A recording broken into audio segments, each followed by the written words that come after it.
Welcome to Sic'Em365 Radio. That one picked off, and it's a pick six by Jalen Petrie. Sic'Em365 Radio is presented by IdealMRI.com. High-quality MRIs for $497 or less. IdealMRI.com. Your health is important, so is your budget. Caught over the shoulder back of the 6 by Wilson. Throws it back across the field, where it's then juggled for a moment. And now the Cowboys are making a special teams play.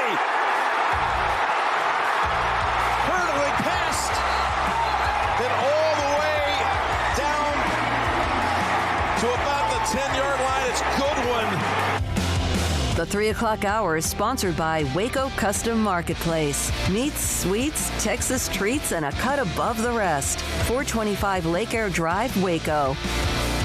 Here's Brewer, looking to the end zone. It's got to be a touchdown. Drake Dabney. Here's David Smoke, Paul Catalina, and Craig Smoke. All right, here we go. We start this Tuesday afternoon. A lot of high school and college football notes today on cancellations, suspensions, teams that are canceling playoff games in Texas high school football, which means their season ends, including here in our backyard. Gatesville, Luke Howard made that announcement earlier today at about noon. He'll join us today in about 15 to 20 minutes to kind of go over the decision there. They were not most likely going to beat Carthage or stay within any reason of Carthage, but still a game means your seniors played their last game. It was a nice win against Pecos, but it was a non-district game, and they won't have a chance to play in the playoffs. They're done. So we'll get into that. We'll hear from Brian Bell and also Ray Biles today from both China Spring and Lorena. They go in the playoffs. Robert Smith did the game with Baylor and Iowa State, put up a note yesterday on Twitter about Dave Aranda. Calm down if you're a Baylor fan. He's got the Tony Dungy vibe. Of course, Dungy was the defensive coordinator with the Vikings when Smith was there. Hell of a player at Ohio State and a running back with Minnesota. Fox Sports, he'll join us at 4. Mack Rhoades, 420. David Hellman, John McClain today on the Cowboys in the NFL as well. So Paul Catalina is here to my left. Craig Smoke to my right. Numerous things going on with high school football. 2 notes here, and your thoughts about this, and then even the A&M game. There's a change with Texas A&M and their schedule, LSU and Alabama, Memphis and Navy. But the UIL today made the decision that if, in fact, you're a playoff team, for example, next week, let's just say that, the game we have Thursday night, Conley and Center. Whoever wins that game, if the following week the team that wins is out because of COVID, there was some innuendo, there was some discussion, and even speculation the team that lost would get back in the playoffs. No, the UIL did the only thing that makes sense here.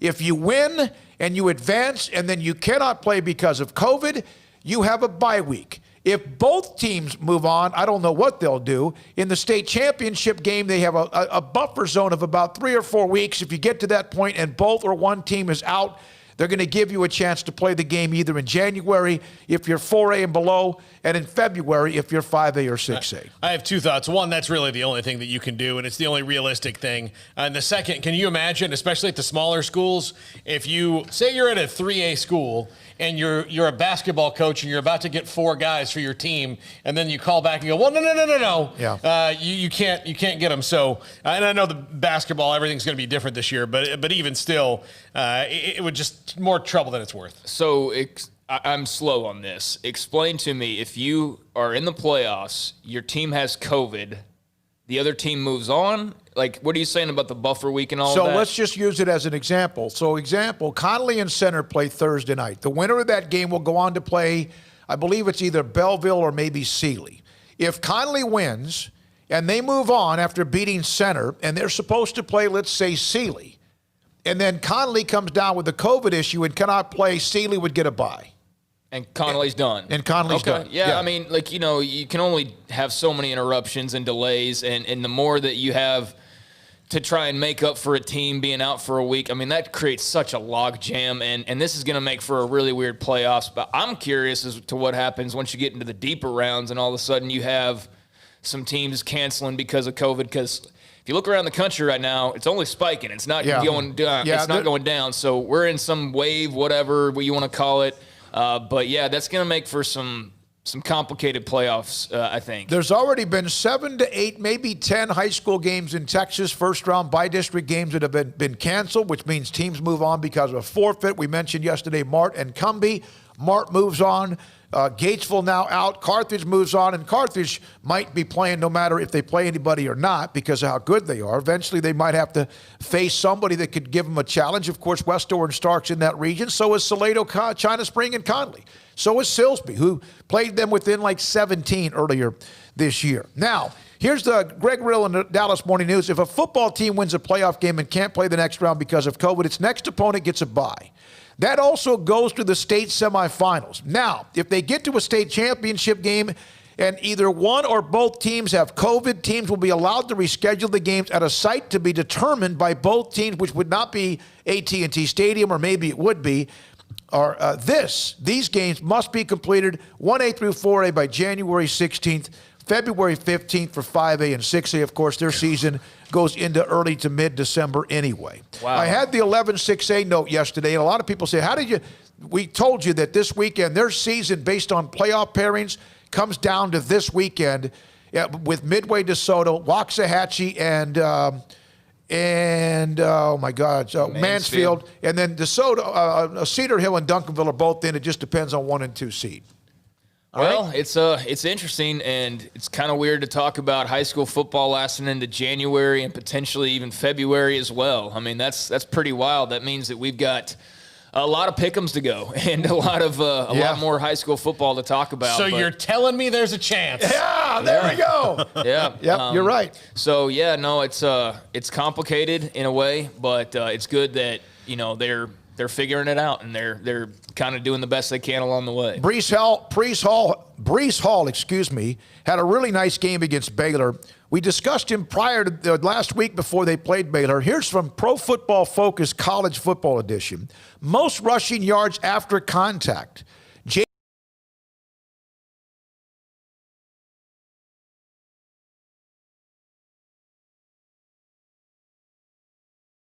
Award, I think it was like a week or two ago, from UT San Antonio, is second.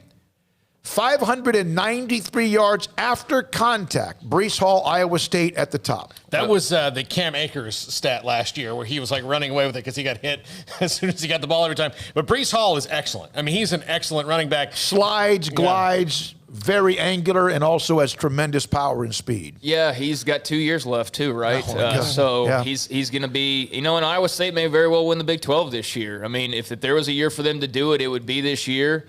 I think they're a pretty good team. I definitely think Baylor's a much better team than their record indicates based on the performance we saw last week. If they could string that together, I think that they would have a couple more wins this season. I think they'd have a couple more wins along the way here, the rest of the schedule. I think their best bet to win is this week against Texas Tech, regardless of the game being in Lubbock. But no, Brees Hall's a good player, and he had probably 150 of those yards against Baylor on Saturday. I mean, as many broken tackles and just not even guys touching him. He was impressive. Yep, and this is yards after contact. That's a big number, 593. And you're right, a lot of them came this past week, and he bounced outside quite a bit. They did not hold the edge enough. Alabama LSU has been moved back. Navy Memphis has been moved back or shut down. What's the deal with A&M, Paul? A&M moved back to December 12th. The statement from Ross Bjork, they have against Tennessee. Okay. They have 3 active cases. All right. We don't get too deep. We have a lot to get in. Go ahead. 2 of them were on the trip to South Carolina, so this is essentially in anticipation of what is probably an explosion of cases headed their way. I remember when Baylor had that. Remember right before Houston, and then again right before Oklahoma State. Everyone lost their mind because, they're not taking care of their business. Well, everybody's having to deal with it at some point or another. Auburn paused their activities today. 12 positive tests among their football and also staff. Well, there's a good chance LSU Bama doesn't even get played. Yeah. A&M Tennessee is going to get played, and I know Billy Liucci over at Texags has been adamant about with the movement of games that you could have A&M still play every game on their schedule this year. They have the opportunity to do that, unlike a team like Baylor.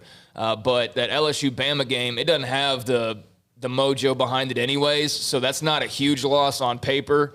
or on the field, I should say. On paper, I guess it is, just for TV ratings and whatnot. But there's a good chance that LSU Bama don't even play because they don't have a common open week to be able to try and make that up. Unless they move the championship game back, and you don't know if they'll do that. Jeff Monken from Army throws a dagger at the Air Force Academy. The one thing you would never think you'd see are coaches from the academies taking shots at each other. I probably was mad. This is about Air Force canceling the game last week, about it because I think there's frankly intent to deceive in a lot of areas coming out of that camp at times. Recruiting, the things that they say to our prospects, the inaccuracies about the Army. Frankly, I can go on for a long time about some of the stuff that is said, and it upsets me and it bothers me that if we are going to be about the military, then let's be about the military, not the young men and making poor decisions because he wants to serve his country one way different than another. Man, I was stunned by this. You know, he's done a great job at Army. I don't think you'd hear that about Coach Ken at Navy. I don't know if Coach Ken at Navy would say much. Actually, he kind of went on to say that when he was at Navy, I believe, previously, that same thing was going on. And he kind of just sort of said it in a general way towards everybody. So I guess it's a problem he believes amongst all the rest of the service academies, although his daggers were mostly focused on Air Force. But, a little chippiness in the service academies. Man. And I know with the way the Commanders-in-Chief trophy has been kind of handled this year because of the cancellations and things like that I know Coach Ken was not very happy about kind of how it was unfolding and all of that. So, yeah, I mean, you could replace the service academies with Tennessee, Alabama, and LSU, and it would be a normal story. But because it's them, it's kind of surprising, but it's still college football. The Earl Campbell Tyler Rose Award, National Player of the Week. I think this is the second time that he's won, right? De'Ara King of Miami, the former Houston quarterback, became only the third player in ACC history with 400 yards passing, 100 yards rushing, in their 44-41 win against North Carolina State on the road. He had a game. He and you know what? Trask is in the nominations again that Craig puts together. Both of them, again, we always say this, both went to Manville High School. At the same time, and Trask was his backup. And Trask is arguably the, top three for the Heisman Trophy right now, I would have to say. Kyle Trask is. So, yeah, I mean, to go from high school back up to being in the same state in college and rival schools, and it's just kind of crazy how that works out. And there was another Manville kid that was on the list this week. They just, I guess, produced D1 guys at an alarm, or they've hit like this peak of where they just got a lot of guys right now across college football who are playing well out of that high school. But, yeah, if you're Manville, I mean, if you were a college program, you could use this to recruit like in a big way, but you're certainly you're beaming with what your former players are doing right now. Sean Dykes, the tight end from Memphis, another one who went to Manville. Couple of notes, 254-339-1122. The line open for you right now, 254-339-1122 on some of what we brought up or your thoughts as well about the week in sports and some of these cancellations, postponement. It does seem as if there has been a surge in various levels. The NFL will have a note for you on that in just a second. So Trayvon Diggs, the Alabama rookie, had a couple of big-time picks against, Philadelphia 2 weeks ago. He went out, and immediately the Steelers, he got hurt. He backed off when they started the Steelers' drive at the 1-yard line, and they went right after him. They probably saw, or he was just not real able to be physical. He's out 4 to 6 weeks, fractured bone in his foot. Okay, let me translate for people who don't speak Cowboys. 4 to 6 weeks means 6 to 12. Like that, I mean, like 4 to 6 weeks. Tony Romo was out 4 to 6 weeks about 9 times in his career, and it was even more when he had that. like a spinal injury. Yeah, 4 to 6 weeks. Well, it's be 4 to 6 weeks. Jerry today, how about this? And this is, I've kind of monitored what's being said in the Dallas area. They are, I don't know if they're tanking. They played their guts out against Pittsburgh. Could have won, should have won. Played there pretty well against Philadelphia. Probably could have won. Jerry Jones, Stephen Jones, both are now saying that no matter what, if you ask me if that's crazy to bring up the idea, I'm answering you yes. The idea was about whether the Cowboys, if they have a high enough pick, and right now they would have the 3rd overall pick in the draft, would they draft a quarterback? You asked me if it's crazy to bring up the idea, and I'm answering you yes, it's crazy. Stephen Jones kind of doubled down, or he doubled down on what Stephen said yesterday. Well, they'll already have Dak, the situation where he is on the franchise tag or a long-term deal before the draft happens. So what if he's on the franchise tag? I mean, they're still not going to draft a quarterback that high because now you've got, I mean, that's a huge chunk of what your 1-year salary cap would be, $36 million. What's the difference between Dak and Trevor Lawrence or Justin Fields or the guy from Dak is proven. Exactly. Mm-hmm. There Dak you is go. proven. I'd take it in a heartbeat. Why restart with a new quarterback who might not be nearly as good? I don't care how good they look in college. We've seen that story. Every year there's a guy who comes out of a great school with a great career, and he comes into the NFL and he's not that good. And so you know what you have in Dak. I find it funny that they seem to be more committed to him now that he's sidelined with injury than they were when he was actually available. And putting up crazy yards. I think that's pretty stupid on their part to all of a sudden be all in on Dak when he's not available to play. But when he was playing, it's like, the contract. Yeah, we're gonna kind of. And I know they've constantly been working on it, but if they really wanted to get it done, I feel like they could get it done. I know his side has something to say on it as well, but I mean, put up or shut up now. It's either Dak or bust. And so go ahead and reward the man. And they can't do anything until the season ends, but perhaps they already have that locked in. Who knows? Plus, what would a quarterback do for a team that has a lot of other holes, that has a lot of other pieces that it needs to try and fill on the defensive side of the football, on the offensive line? I mean, they have way more to worry about than the quarterback position. We'll hear from Luke Howard from Gatesville in just a second. In fact, speaking of which, 254-339-1122. TJ, I hate it for those kids at Gatesville. Nothing like playing in a playoff game. I remember playing my first varsity game as a sophomore, and they had Tarian Henderson. They won a state championship at Gatesville when he was there, went to Tech. I was glad when he graduated. That's from TJ. TJ, we appreciate you. He had a couple other texts, one in the Cowboys, also another one. Hey, by the way, Sippy Sports Show here. I see that you guys are Baylor guys. Any chance you can give Larry Fedora back to Southern Miss? I guarantee there's a lot of people listening right now going, yep, sure could. But you know what? That's something to monitor for sure. And it'll be interesting to see if, there is some Southern Miss interest in Larry Fedora, since they do have an open spot. And I don't know. I think the fan base would probably be pretty split on the idea of that. Whereas, in years past, if you were to say, hey, what would you think about an assistant moving on? People probably would have freaked out a little bit. Just the temperature of the room right now, I think people would hastily be like, yeah, okay, and not realize maybe that there's some more benefit to come down the road with some more time. Yeah, there's probably a split room on a lot of different things, probably even majority on some. And we always, of course, we've been talking about that for quite a bit. We'll also hear from others. Your text number, your call. We want to hear from you, 254-339-1122 on what we brought up. And we're now joined by Gatesville head coach Luke Howard. They had to beat Jarrell, remember, to get in the playoffs, which they did a couple of weeks ago. They ended last week with a win against Pecos in a game that was rescheduled, or a game that was not originally part of the schedule. And Luke Howard joins us because today Gatesville had to make the decision to shut everything down because of COVID, and the game with Carthage, which they were huge underdogs against, but will not even get played. Luke, how hard was that to tell your team? Yeah, it was tough, especially for our seniors. You don't ever want the season to end in this type of fashion. But definitely telling those seniors was tough, and then obviously talking to the team as well right after that. Wasn't easy, but I think overall they understood where we were coming from, and they respected that decision. Well, Coach, you do end your season on a win, and an important one where your team had to win to get in the playoffs, and they fought hard for that. Do you get to carry that with you through the offseason, though, knowing that you have that to build on? Yeah, absolutely. I think the end of our season was very big for us, and where we move on from here, we're certainly going to carry that with us. Just like I told those seniors today, they were a big part of what we did this year, and they certainly laid the foundation for our younger guys moving forward. So definitely going to build on the end of our season and, hopefully be successful for years to come. Coach, how would you just describe this season now that it's over for you?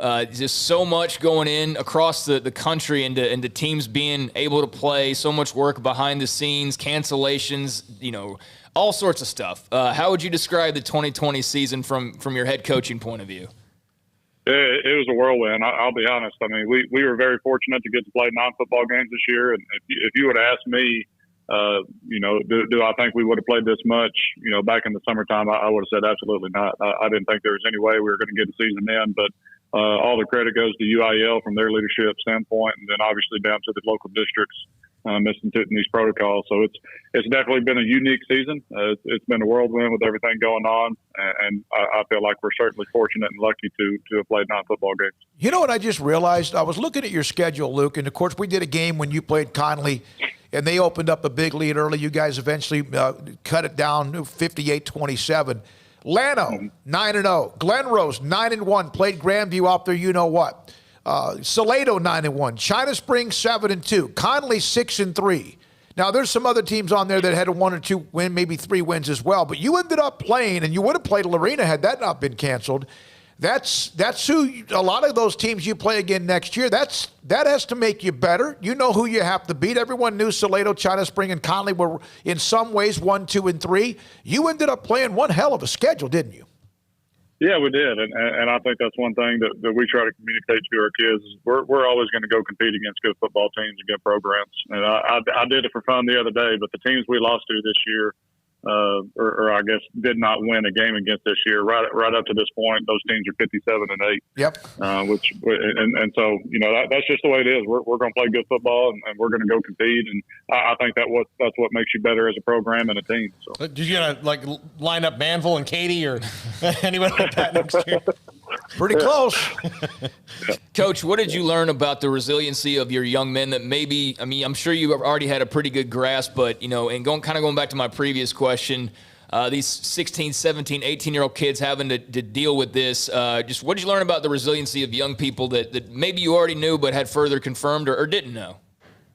Yeah, I think here at Gatesville we got tough kids, and that's definitely showed this year just through everything going on. They've shown just how tough they can be, and whatever they're asked to do, they're going to do it to make it work. Obviously playing this year was important to them, and while they didn't, we don't like wearing masks, we don't like the protocols, we understand it's a necessary thing that we have to do to make it work, and our kids bought into that, and hey, whatever we got to do, Coach, we'll do it. And I think that's just the type of kids we have, and we're very fortunate to work with those kids every day. Yeah, I asked you at the beginning, what was it like to tell the team what you had to do? What was their reaction? We know what yours was and how difficult that was. What was their reaction? It was quiet, and I think you saw sadness fill the room a little bit, especially for those seniors, and not a ton of reaction other than you could just see them taking it all in. And I think just the realization that it was over for them this year in particular, and just that, hey, nobody ever likes to be told that your playing days are over, and they were obviously not expecting to hear that when they walked in the door, fifth period. But I think just taking it all in and absorbing it and all and processing it all was the big thing I saw. Got a question that's a statewide deal. Today, the UIL made the decision that if, in fact, a team won a game in the postseason and then they had an issue the following week with COVID, there was speculation, even discussion that perhaps the team that had lost could go back into the playoffs. I never liked that idea. What were your thoughts about that it now appears that if you win and then you have a COVID issue, that the team you're going to play, they end up with a bye? What were your thoughts about that? Yeah, I thought that was interesting, and I try to understand both viewpoints on it. I think if it happens early enough, that maybe that other team could move on and play. But certainly, if it's already into the next week, it would be difficult. Excuse me. But I don't know. That's a tough one. I think that's one that UIL just tries to look at it all and make the best possible decision they can. That's a tough one. I don't know if you did this, but I've told other coaches they should have done this. Should have done a daily diary, and then you could have written a book. The 2020 football season, whatever you could have done, it would be an unbelievable book, whether it's from Gatesville or anybody else, no matter where they are in the state of Texas. We appreciate it, Luke. Thank you very much. Craig, anything else for Coach Howard, Paul? Yep. Luke, good luck. Thank you for your time. We appreciate you jumping on with us. Thank you, guys. Appreciate all you guys do. You too. That's Luke Howard, head coach at Gatesville. So they end up 4-6, the forfeit to Carthage. And again, the chances of advancing past Carthage were very minimal. But you don't get to play the game.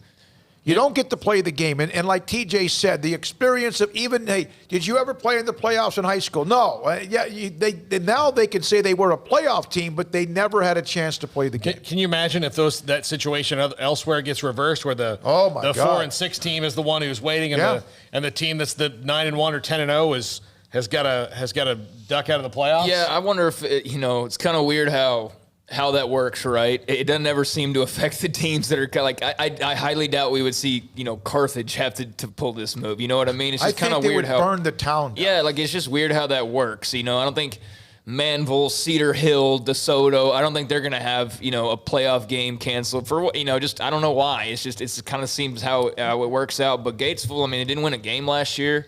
And to go and win, close to a handful of them this year is certainly big-time progress and something to build off of. My only thought is that last week, when that game ends, you get a win and you're going to the playoffs and you don't really get to if they had an idea going in, you could kind of embrace that last win a little bit more and let it soak in probably a little bit more. Yep. Knowing it's your last game, but not knowing it's your last game. That's really unfortunate. It's just kind of the season swept from under your feet, but that's the reality of what's going on and what possibilities are out there because of all the rules in place and everything. And so Gatesville is something to build off of for sure. And there were some things that were impressive about them Connolly was a much better team overall, but there were a couple things where you could see okay, Gatesville, I could see sort of, the direction you guys are able to go. And then I think they won a couple games after that. So, best of luck to them heading into the offseason. Beat Robinson, eventually Gerald. That's the one that got them in the playoffs. And then, of course, the non-district win to close it out. Luke Mullins, their senior quarterback, who really struggled against Connolly, not a real big guy, had a huge game against Pecos. And, of course, they have the little quarterback, that Wesley Brown, the junior, number 7, who showed a lot. Here's a couple of more notes, and we break. And, again, at 3:48 or so, Brian Bell, China Spring, and the Ray Biles Arena. Robert Smith joins us. Tremendous running back at Ohio State and with the Vikings. He ended his career, kind of walked away early. Not quite close to it about the number of years that Jim Brown did, or even Barry Sanders. His thoughts about Baylor and his tweet yesterday about Dave Aranda and much more. We'll take a call, but first is the NFL. They have 15 new confirmed positive tests among players and 41 new confirmed positives among other personnel. So other personnel involved in this as much as anyone. Remember, there was a time when they were flawless. Cowboys just played the Steelers. Ben Roethlisberger, Gerald Hawkins, Jalen Samuels, and Vince Williams have all been placed on reserve COVID-19. They have a bye week, the Cowboys. Might be a good time because they might have something flare up among themselves. I think 3 of these 4 guys, including Ben, are just contact tracing right now, but if the Steelers don't have Ben Roethlisberger, we saw what happened in one drive. The drop from Ben Roethlisberger to Mason Rudolph, and you just look at last season, is prodigious. Lady Bears, number 4 in the country in the preseason poll. South Carolina, Stanford, UConn, Baylor, Louisville, top 5. Mississippi State, 6. A&M is 13th among the top 15. Iowa State, who beat Baylor the last game of last year, is at 15 so far. So who's playing guard for the Lady Bears with DD out? It's a great question. They're going to have to mix it around. And you might, Moon Urson, you would think, would come back a little bit earlier, and she's got the ability to do that. The Sarah Andrews is a great young prospect and a phenomenal player from Irving MacArthur, but it's going to take time. Again, I don't care who you are. You don't, not even Odyssey Sims, I think, came right in, and, it's just hard. And so they got, that's what Kim was talking about yesterday. They got work to do. Dejanay Carrington, they mentioned that she might kind of play a little bit of Dee Dee's role where Dee Dee kind of had that thing where, all right, you're going to play this position today because you're the best defensive matchup on this person. So that might be where Dejanay goes. But, I think that remains to be seen. And plus, we still got a couple of weeks. Yeah. I don't think that Dee Dee Richards is going to be back when they start the season, but she'll be back eventually, and that's the good news. And they got others now. Jaden Owens, the transfer from UCLA, she's the one that can't play yet, isn't she? The one that cannot play yet. Yeah. And then Kamaria McDaniel, who would be a guard from Penn State, I don't think she can play. She definitely has to sit out a year. But they have Sarah Andrews is a true guard. Well, you have Trinity Oliver. Jordan Oliver. You got a few of them. I'm surprised with COVID they don't just go look.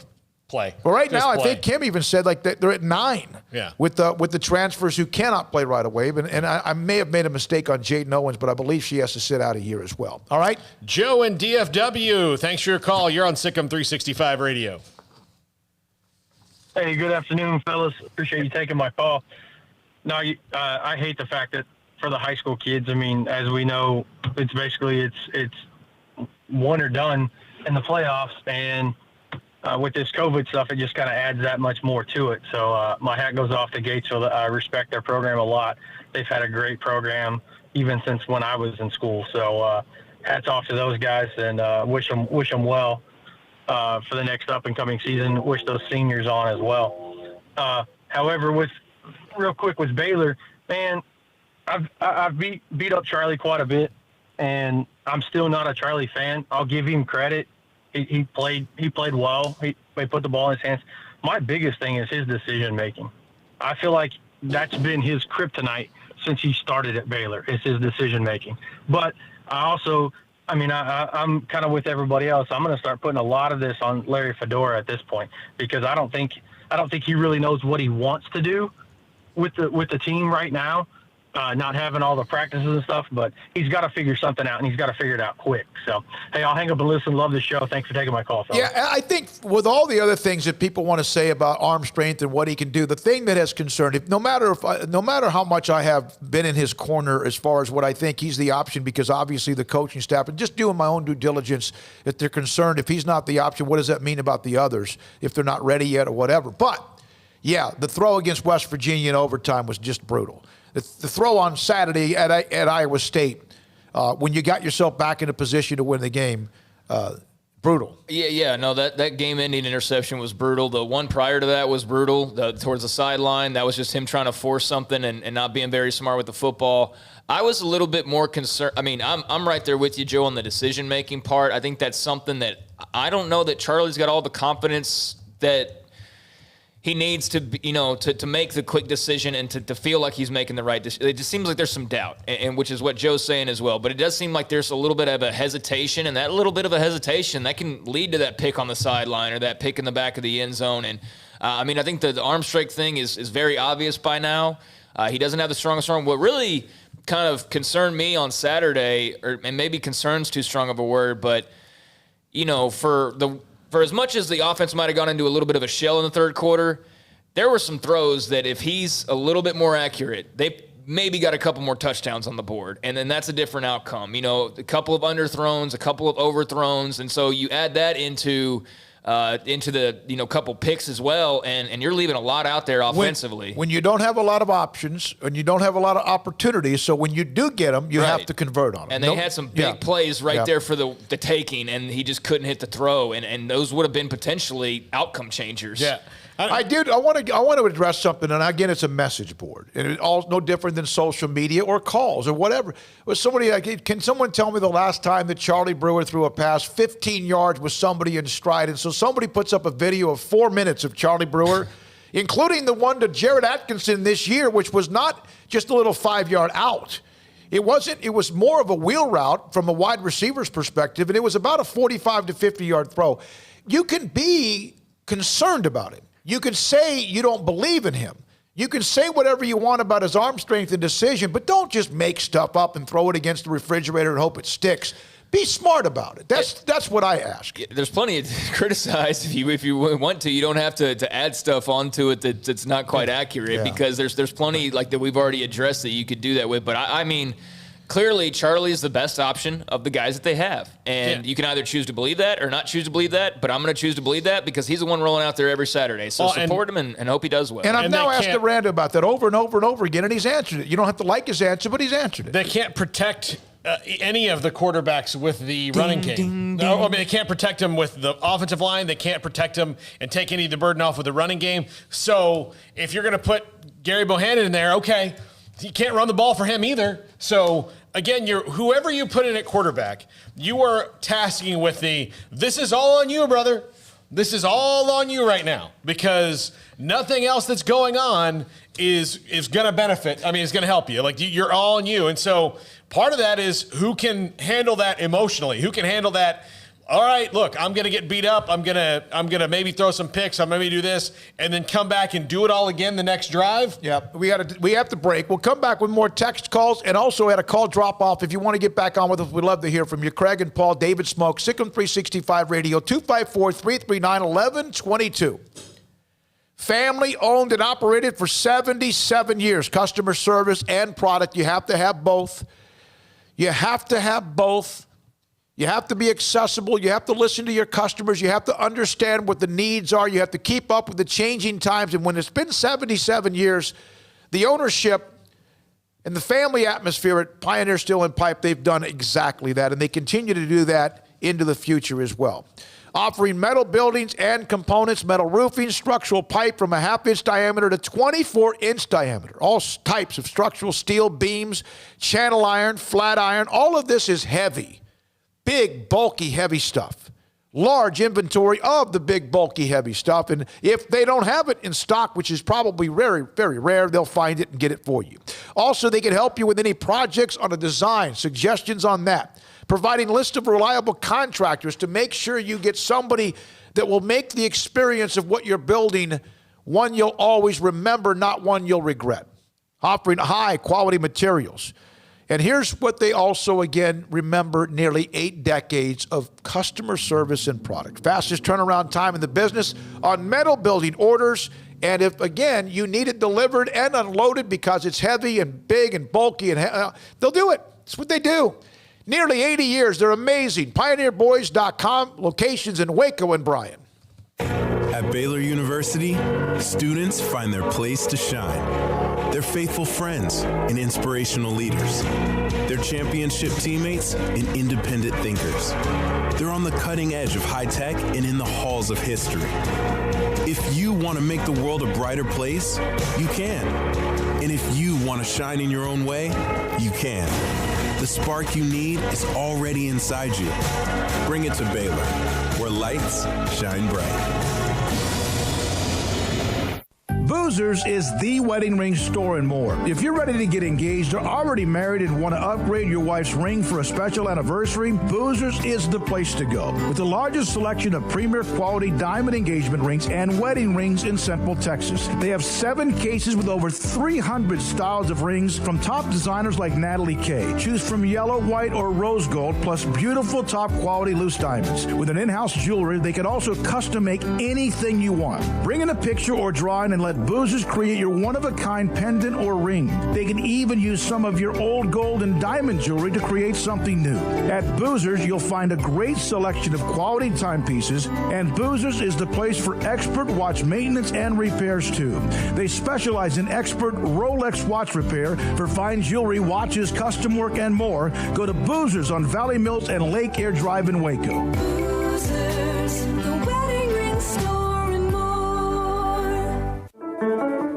One size fits all. That may be all right for an adjustable belt or cheap sunglasses, but when it comes to your financial needs, no one wants a one-size-fits-all strategy. Cam Heathcott, your Edward Jones financial advisor, knows that his most important goals are yours. That's why he takes the time to understand your needs, knowing you. That's how Edward Jones makes sense of investing. Cam Heathcott, covering Conroe and Houston, 936-756-7717 or cam.heathcott@edwardjones.com. Edward Jones, member SIPC. At Ideal MRI, we feel blessed to be a part of the Waco community. We're a small family business right here in Central Texas, and our goal is to bring down the cost of health care while maintaining high quality.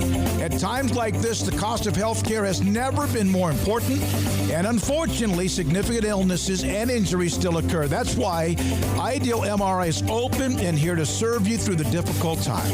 We offer premium MRIs just like a hospital with state-of-the-art technology and specialists, but you'll pay less.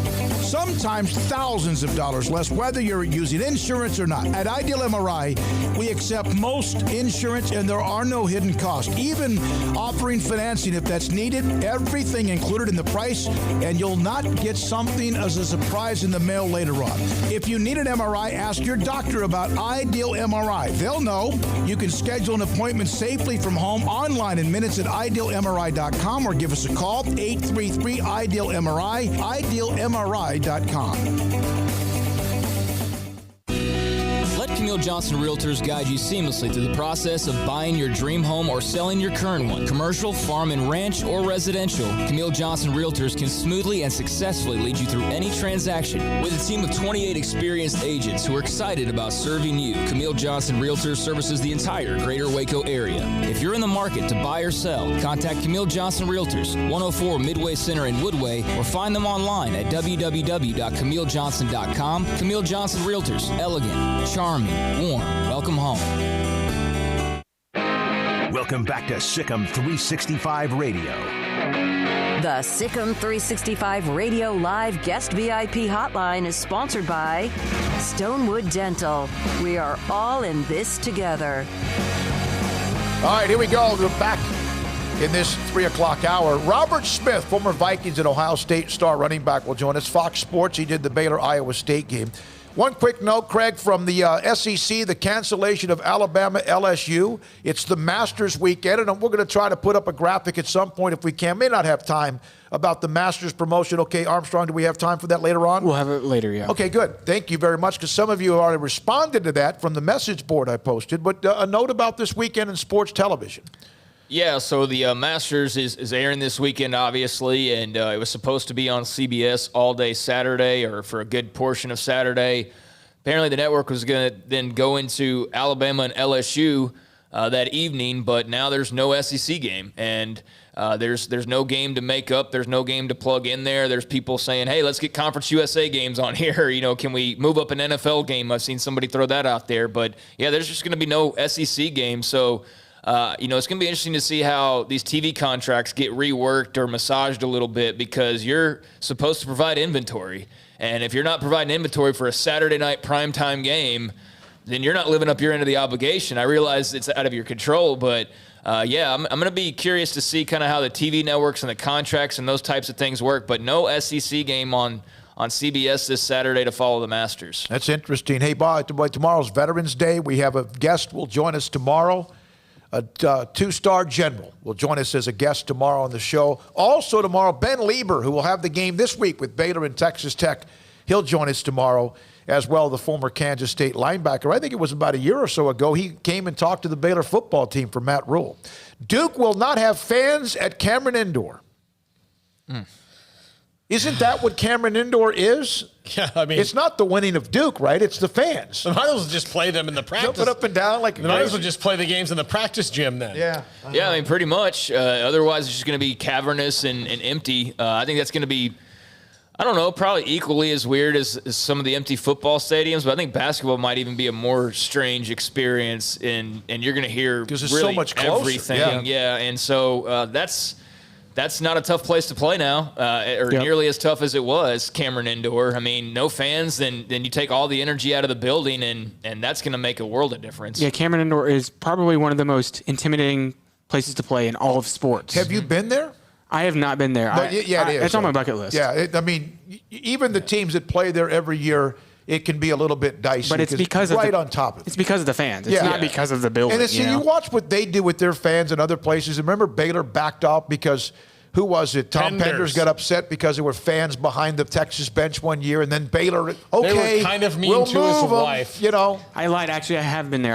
I've been there when there's no game. It was just empty. But it's the way, if you're in there and you stand on the court, it's the way the stands are built. It's like it's falling on top of you. I think it's like Ohio State in football, which is like straight up. And I've been to Rupp Arena when Baylor's women played there in a regional, and it's the same thing. It's a massive place. It's got like 30,000, but it's like on top of you. I can't imagine if it's packed, you know. Whew. Okay, Paul. T-Rex, you're on Sic'Em365 Radio. Hey, gentlemen. Couple things here. I didn't hear you introduce me, which I feel offended by, but this is T-Rex for those listening. I introduced you. Couple things. First, I'm just curious if everyone's going to call for LSU to be kicked out of the SEC, because everyone called for Baylor to be kicked out when we had a game postponed due to COVID. So I'm just curious, or if that's just a Baylor thing, you know, because who knows. Anyways, other thing, Cowboys are going to win the Super Bowl next year. Just going to let that be known, and I'll call in next year if it doesn't happen, and I'll say it for the next year because I'm a Cowboys fan. We're always going to win the Super Bowl. Third thing, Armstrong is confirmed Baylor Bigfoot.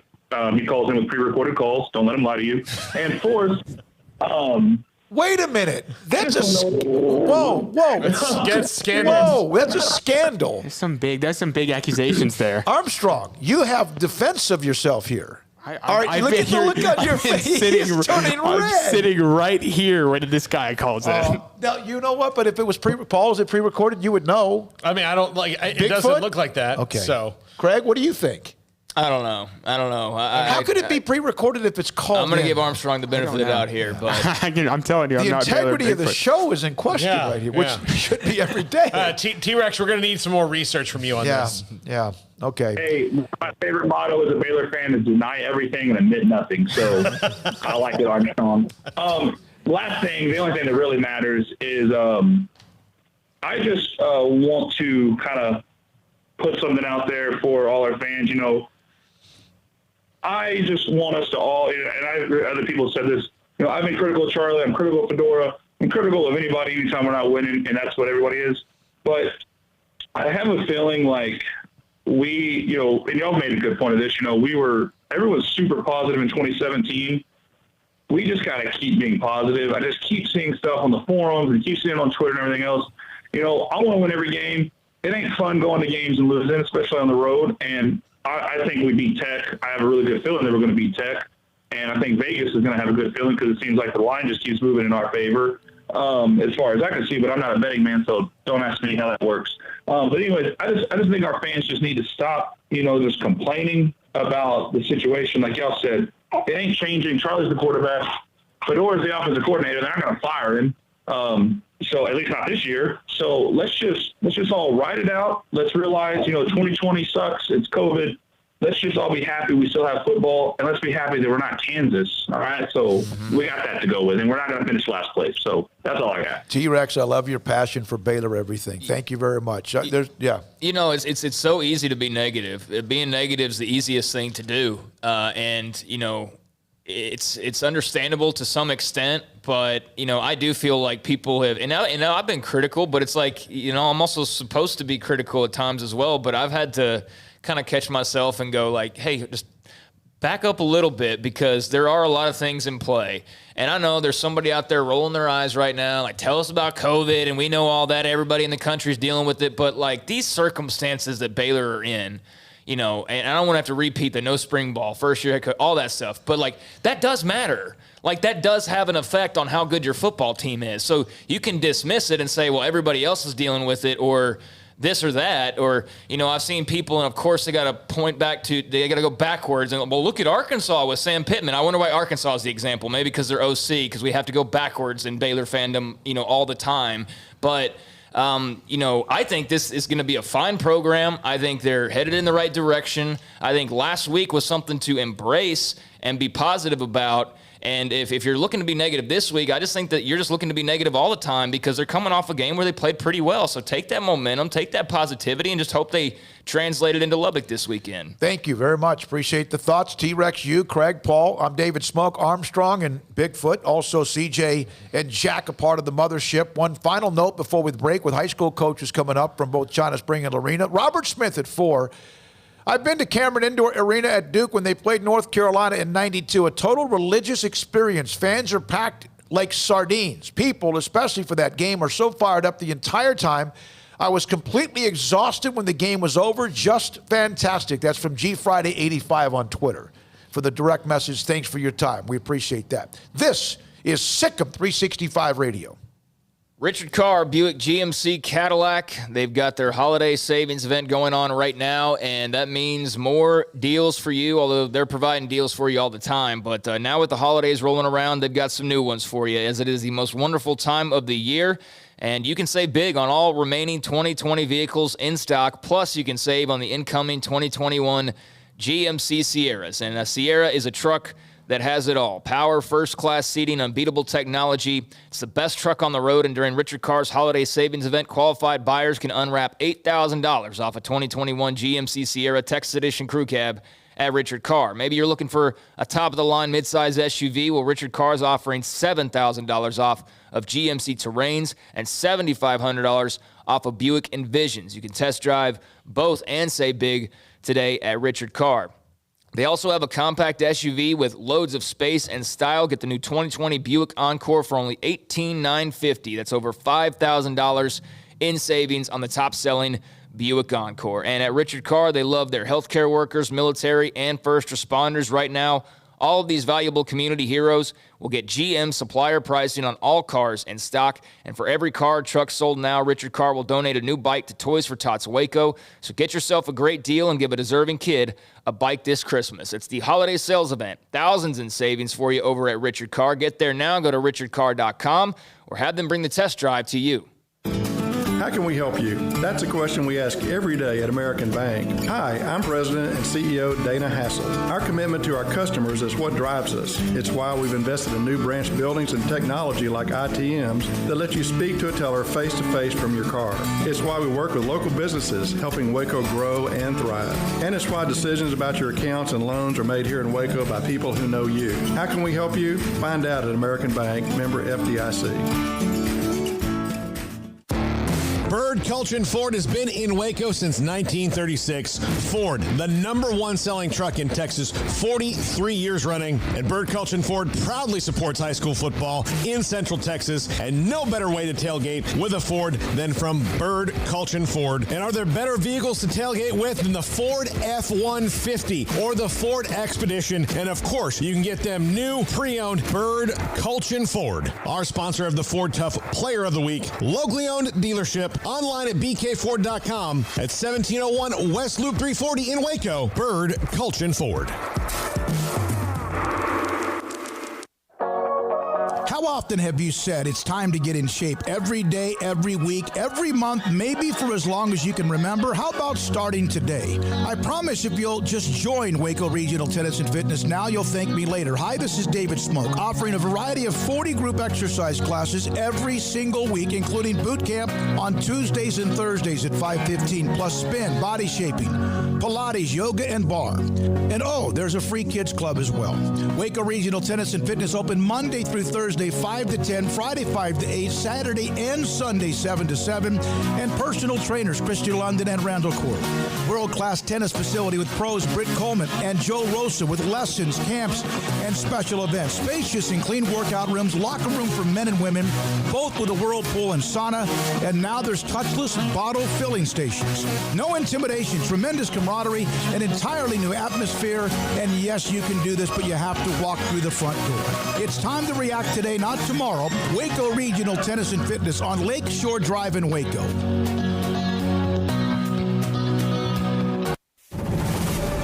MP Electric has developed a quality-oriented electrical contracting service in more than 20 years in the industry. Led by President Mark Perry, our electricians go through a 5-year apprenticeship program, are licensed by the state of Texas, and getting continuous education annually upon renewal. In great part, the success of MP Electric lies with its management and professional expertise of its employees. All of our employees share a dedication to quality and commitment to serving the needs of our customers. For new construction and remodels, parking lot, lighting and surge protection, landscape lights, security lights, troubleshooting and repairs. For industrial manufacturing, food and beverage, paper and publishing, heavy industry, cement and rock crushing plants, water distribution plants, and utilities. For 20 years, MP Electric has serviced industrial, commercial, and residential products. We do service right. MP Electric Inc. at 1890 Galaxy Road, Waco. MPElectricUSA.com.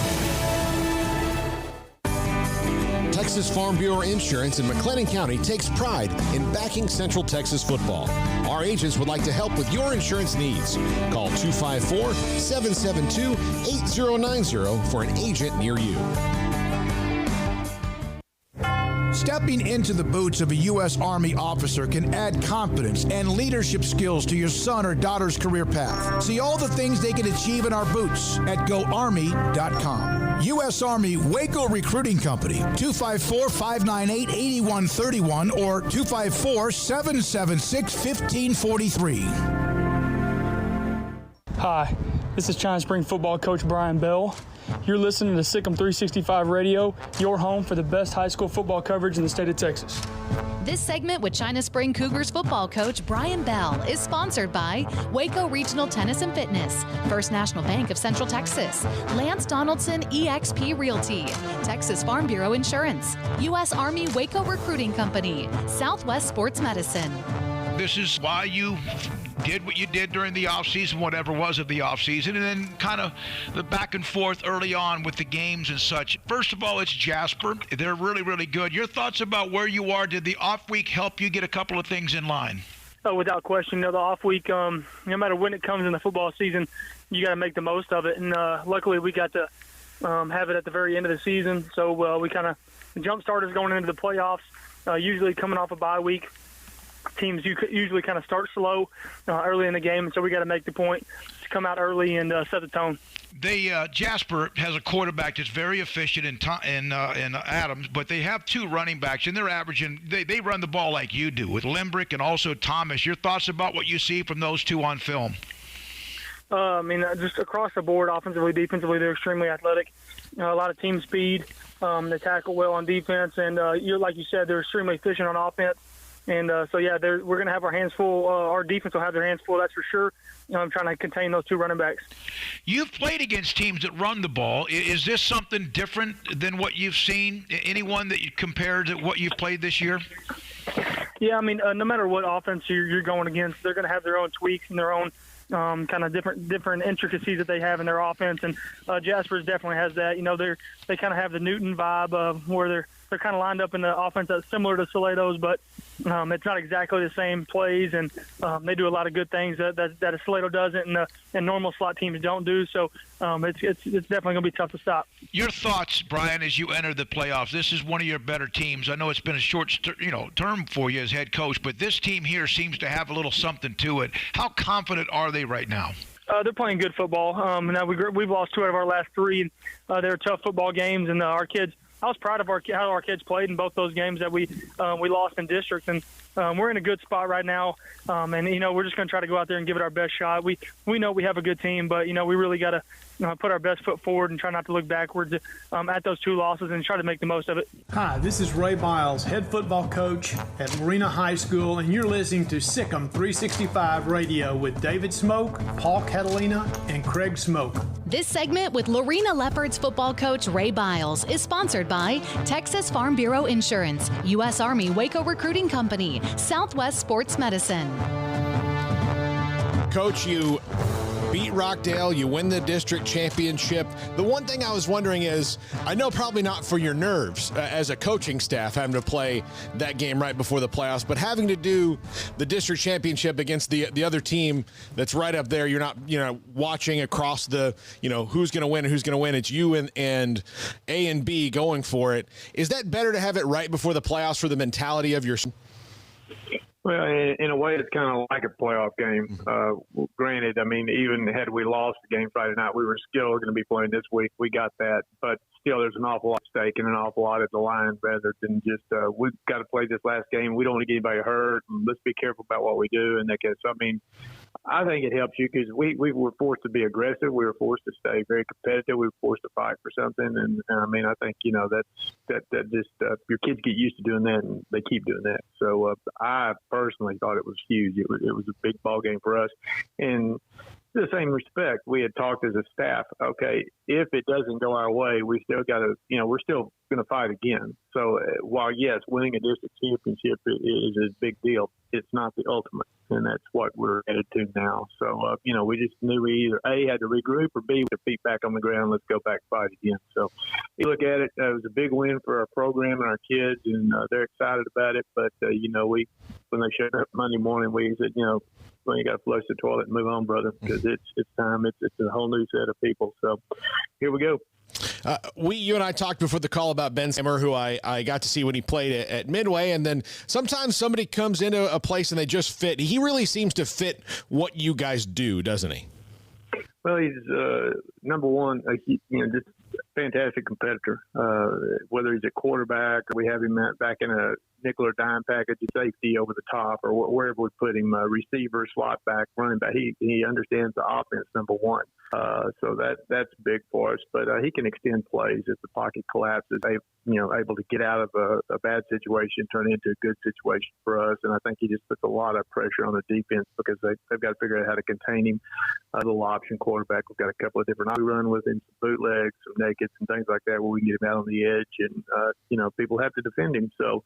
It does help us that he can throw the ball. It does help us he can run the ball, and then we've got some pretty good little running backs to go with him. But for our system and everything, Ben's done a tremendous job, and he's a smart kid, a sharp kid. If I hadn't said he's a competitor, he's a warrior. So he can take an awful lot of shots and hits, and he's not a 200-pound kid either. So. He gets up, scruffs off, and I know on Saturday mornings he's kind of bruised up and boo-booed good. But tough kid. This week it's bowling in the first round of the playoffs. What have you seen from them?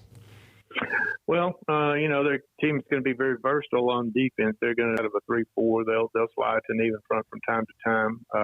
Offensively, they're more of a slot T, wing T type kind of deal. A lot of misdirection, a lot of GT counter pulls, things like that. So, kind of goes back to, I mean, percentage wise, from what we've got, they're probably 80-85% run. 10-15 pass. So we've got to do a good job on the ground. They'll grind it out too. So we have to do a good job up front, shortening the field in a hurry. I thought our defense has done a great job of that for us with chasing things, good punt returns and things to be able to set our offense up. So, but bowling is very confident in what they're doing and a very physical football team. Southwest Sports Medicine and Orthopedics, the team physicians for Baylor Athletics, specializing in diagnosis and treatment of any and all sport-related injuries, celebrating over a decade of service to Central Texas. They tackle all surgical and non-surgical problems that arise from an active lifestyle. Trust the doctors that Baylor trusts, and when injuries sideline you, don't wait for Monday. Join us at 8:30 on Saturday mornings for a post-game injury evaluation clinic. Southwest Sports Medicine and Orthopedics. We get you back in the game. Texas Board Certified Personal Injury Trial Lawyer and Baylor alum David Willis and Baylor alum Parker Willis are ready to help if you or a loved one has been wrongfully injured in an auto accident, SUV rollover, industrial accident, 18-wheeler crash, or were seriously injured by a defective product or recalled drug. Call them for a confidential and free case consultation at 1-800-GOT-HURT or visit them at texastriallawyer.com, principal office in Houston, Texas.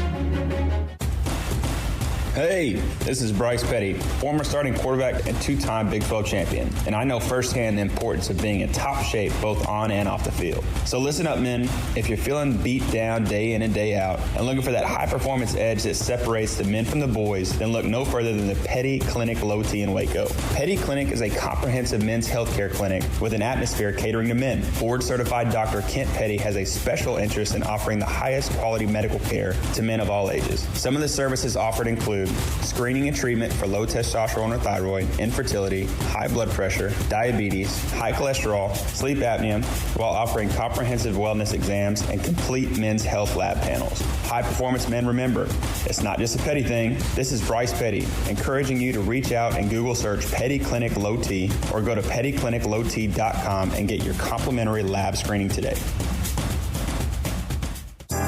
Riverbend Liquor and Wine has their easy-to-access drive-thru open and convenient and clean in-store location on the corner of Lakeshore Drive and North 19th Street in Waco. Riverbend Liquor has the best and most extensive variety of craft beer selections in Waco and Balcones whiskey, including single malt, pot still, baby blue, rye, brimstone, and the all-new lineage in stock. Riverbend Liquor and Wine, family-owned and operated, and a hidden gem in Waco on Lakeshore Drive and 19th Street. And find out more on Facebook and Instagram.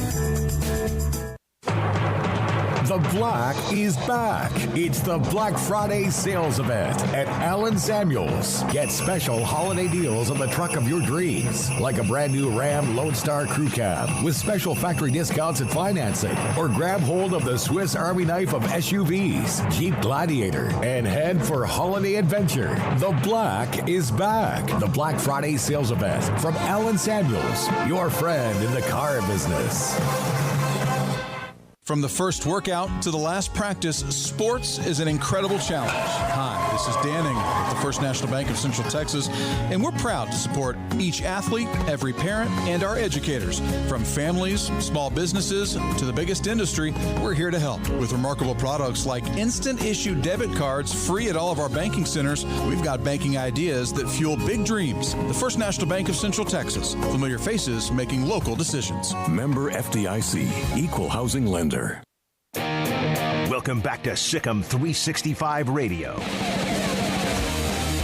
takeaway, I think, day to day is like what needs to get chopped down. Let's go to work. And when everyone's doing it and everyone's feeling like, hey, we're really striving for growth and we're striving to get better and we're all in, and they're chopping wood right with you. You couldn't ask for anything more than that.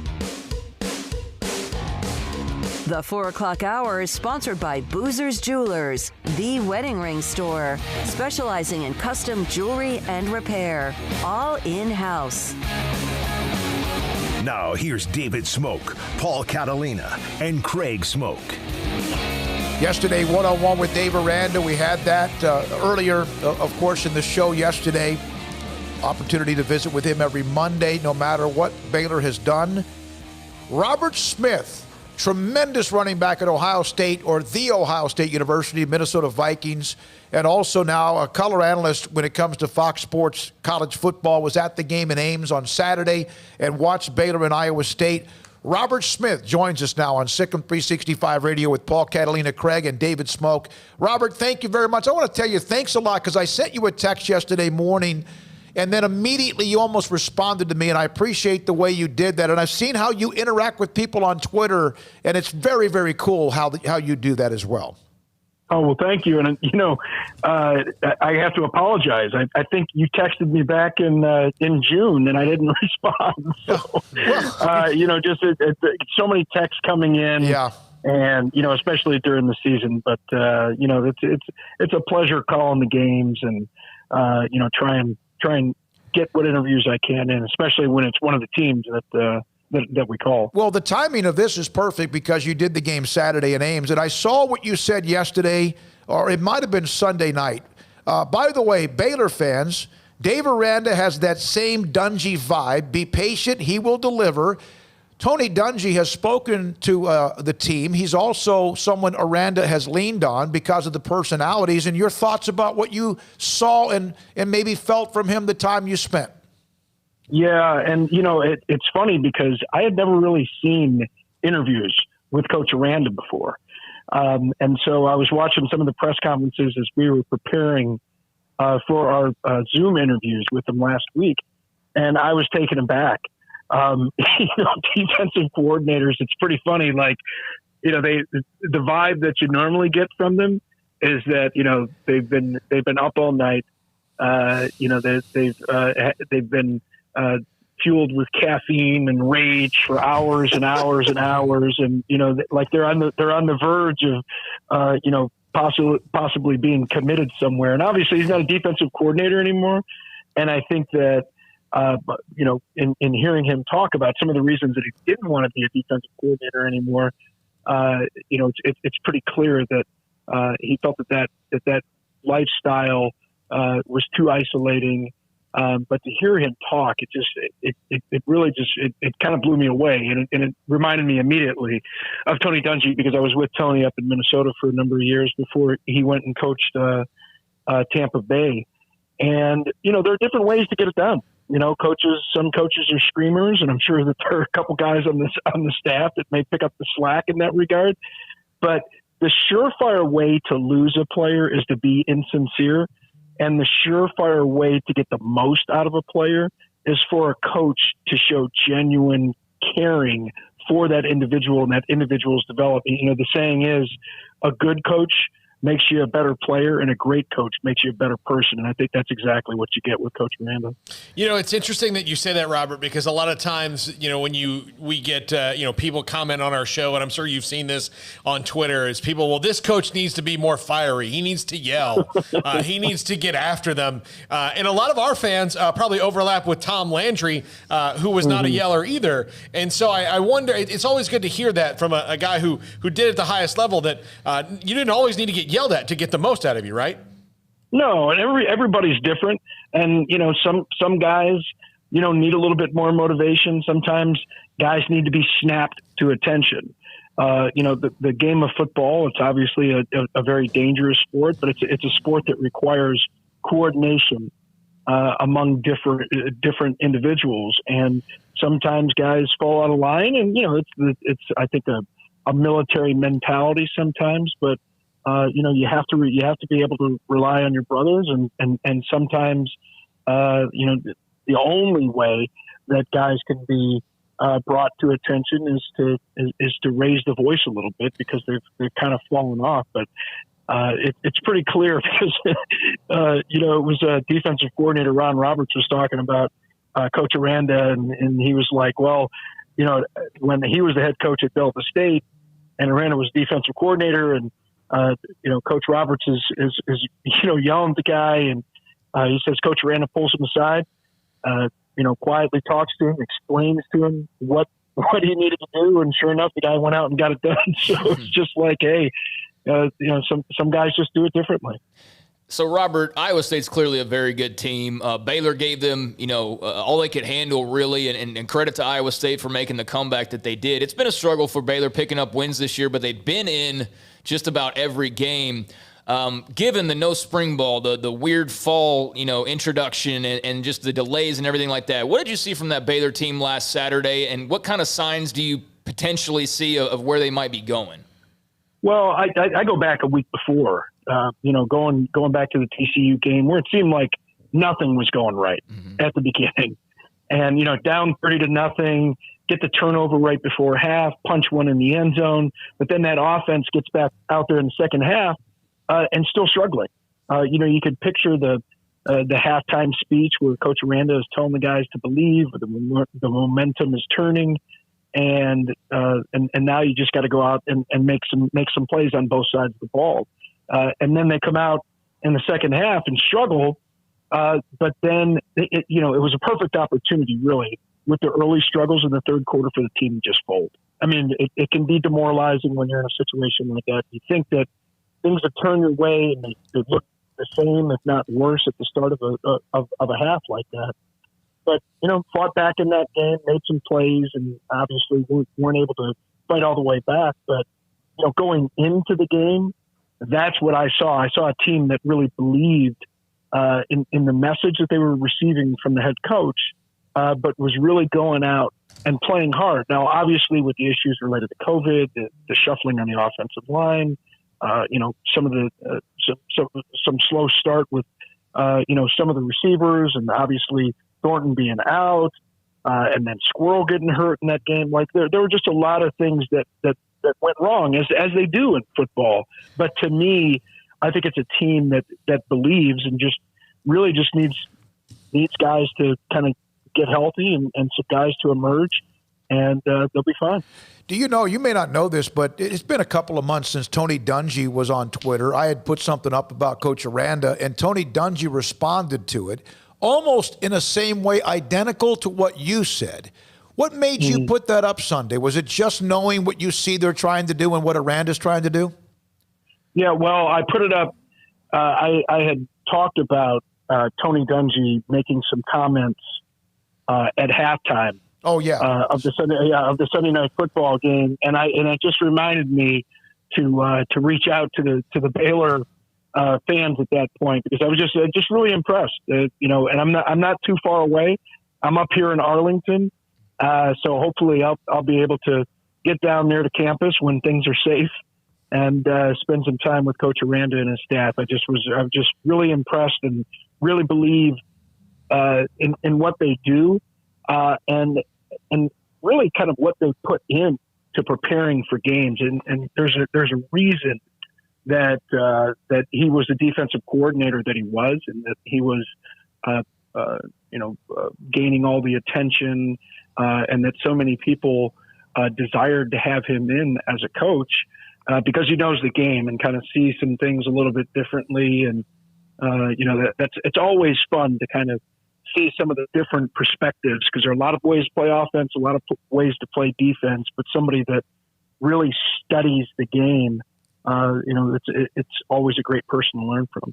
Robert, Coach Aranda, when he talks about the X's and O's of the game and gets really into the nuts and bolts, he talks about football the way that like a surgeon talks about how he's going to remove somebody's liver or something like that. I mean, it's so in depth that it kind of blows my mind that he really goes, and it's very smooth with him. Can you see that in the way that they prepare and the way that they've done this juggling act in 2020?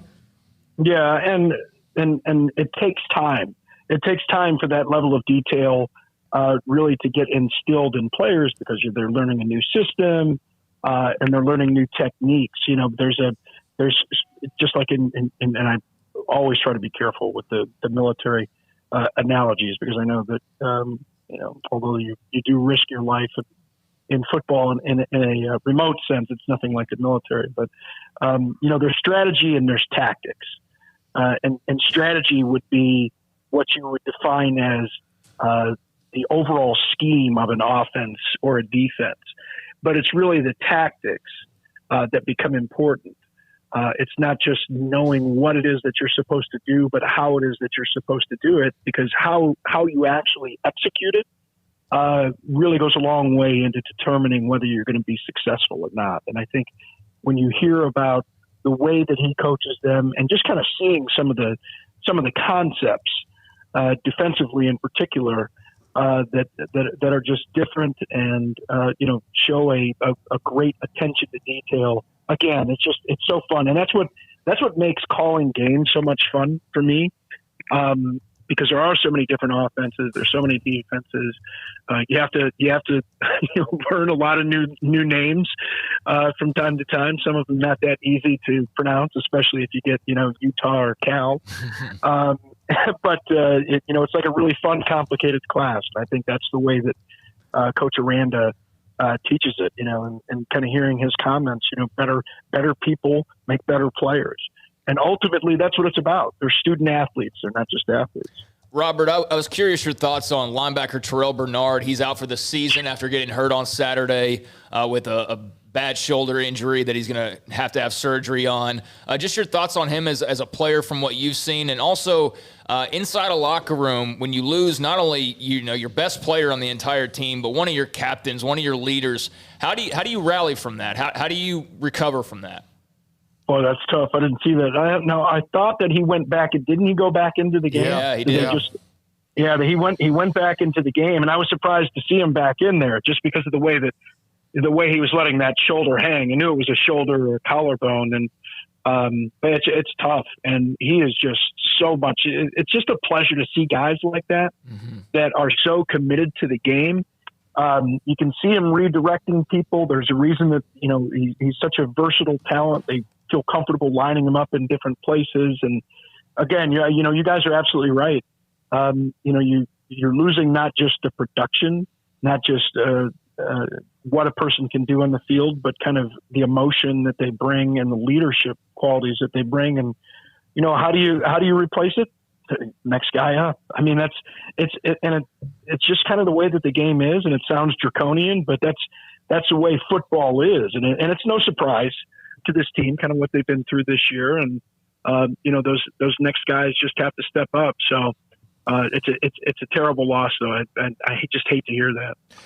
Robert, when I think of you, and obviously now you're a part of Fox Sports and you've been a part of their coverage, I think we mentioned this the other day. You, when you were with the Vikings, had your best year ever statistically, and then you quit. That's the wrong word. You retired. What was that decision like, to walk away from a game in which you were at an elite level, like Jim Brown or Barry Sanders did? Well, for me, it really wasn't as difficult a decision just because of what was going on with me physically. When I was a rookie, I tore my ACL in my right knee, and I also cracked the bottom of the femur, or had it cracked for me, I guess I should say. And that's the surface of the thigh bone. When you get a crack there, it damages the cartilage, and it was something that wore and wore and wore over the years. Needed to get a couple of microfracture procedures done. I tore my MCL, PCL in my left knee in my fourth year. My last season that you mentioned, put up all those numbers. It was the only season in my career where I didn't miss any games. But I still needed to have knee surgery after the year. And I was like, it's better to walk away early than it is to limp away late. And just thought, it was a nice time for a clean break. I was a free agent. I really didn't want to go and play for any other coach.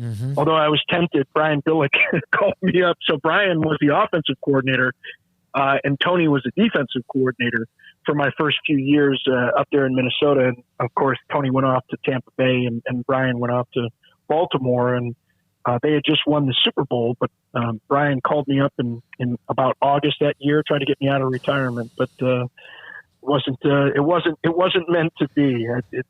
I always wanted to have kids. Didn't have kids at the time. My kids are 10 and 8 now. I get to run around with them and be goofy and play beach volleyball occasionally, and kind of run and jump on the knee that had given me so much trouble. And I think it was time to get out. That 98 year, was wild. That team that you guys had with Cunningham and Randy Moss and Chris Carter. I mean, that was a fun team to watch. Oh, it was a blast. And the funny thing is, you sit around in the locker room and you watch highlights on ESPN, and we would see Randy scoring all these long touchdowns.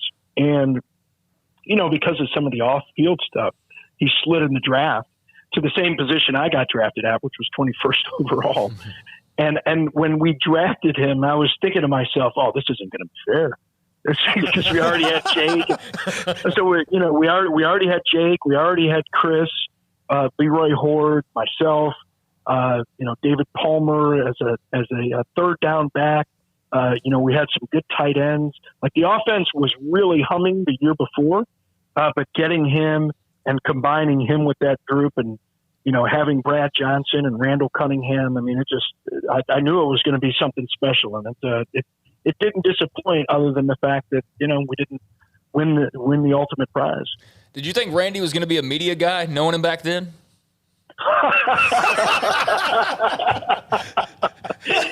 No, it is a pretty cool transition to see. I had a chance to introduce Randy at an event up at the Super Bowl a couple of years ago in Minnesota. And, he's quite different. We're all quite different from the time we were 21, 22 years old. Yeah. But yeah, it's been cool to see. And I just remember when he first got up there, and I remember seeing him at the first practice. And I was a track guy. As a matter of fact, this is the Sic'Em fans won't like to hear this. We guy, somewhat similar to me earlier in my career, that has some injury issues, and even back at Florida State. I remember one run at Florida State where it was like in the middle of a run, he started to have a hamstring problem, and he still finished the run. Just exemplifies what kind of tough guy he is. And when he's healthy, he's a versatile, very dangerous threat anytime he has the ball in his hands. It's been a blast to watch. And, I had a chance to see Adrian Peterson come in and break all my records. And he was, I had just started at ESPN in 2005, so I got a chance to see him in his last couple of years there at Oklahoma, and he was my favorite player to watch. So between being able to watch Adrian as a Viking, and now being able to watch Dalvin as a Viking, it's pretty special.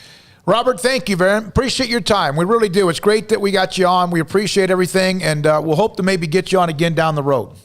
Okay, sounds good. Take care, guys. Robert Smith, former Ohio State and Vikings running back. He's also an incredible supporter of children's hospitals and cancer research. That's part of a huge cause that he's a part of, and we appreciate his time. Coming up next, hope you enjoyed that and heard some of what he had to say about Baylor and just everything in general. Mack Rhoades, Baylor's Director of Athletics, on Sic'Em365 Radio. Don's Humidor and Coffee Beans in the Town West Shopping Center off Valley Mills in Waco. Don's Humidor with a 48-foot walk-in humidor, and it's filled with the elite names and brands of cigars from around the world. Filled with the, like for example, Macanudo and Ashton, Arturo Fuente and Rocky Patel. You want Padron? They have it. Cohiba, yes, that's there too, along with other maybe brands of newer cigars that are starting to make their mark in the cigar aficionado business. There's a magazine. There's all sorts of magazines on the wall that are put up as pictures. It's Cigar Aficionado magazine with superstars, entertainers, and whatever else. And you could put Carol and Ashley in one of those magazines because they understand the business as well as anybody does. And they also know what's the up-and-coming brand names of some of the bigger brands, or even others that are kind of trying to make their mark. And then fresh coffee beans with an assortment of array of aroma and also flavor. And if you want CBD products, if that's something you've been using, CBD products available as well, including Vita Dreams, the gummies that allow you to fall asleep a lot easier and quicker, and you don't have a restless night. Don Humidor, tell Carol and Ashley Smokey sent you in the Town West Shopping Center off Valley Mills in Waco. With more than 160,000 alumni worldwide and counting, the Baylor family is growing. And through the university's expanded Baylor alumni program, the family is growing closer. With hundreds of local volunteers planning events in cities and towns around the country, you can gather with fellow Bears no matter where you are. So, get connected, get something started, get involved, and make plans to get together with Baylor alumni. Visit us at baylor.edu/alumni. Car has the trucks, man. They have the one for you. Crew cab, short or long bed, silver, black or blue. Texas size selection, great prices too. Richard Carr, he has the truck for you. Carr has the trucks, man. He has the truck you need. If you want the best truck, you want a GMC. Texas size selection, great prices too. Richard Carr, they have the truck for you. Boots add protection. Good boots help you climb better and move forward faster. And when your son or daughter steps into the boots of a U.S. Army officer, they also learn how to lead. In these boots, they'll gain more confidence with expert training in one of more than 150 occupational specialties. In these boots, they'll stand a little taller and lead a team with diverse backgrounds and areas of expertise to successfully accomplish whatever challenge comes next. In these boots, they'll earn respect with valuable experience from day one that will give them solid footing for success into the future. Highly qualified candidates who earn a spot on our team can receive comprehensive health care coverage, college tuition assistance, and a bonus of up to $40,000. See all the things your son or daughter can achieve in our boots at GoArmy.com. U.S. Army Waco Recruiting Company, 254-598-8131 or 254-776-1543.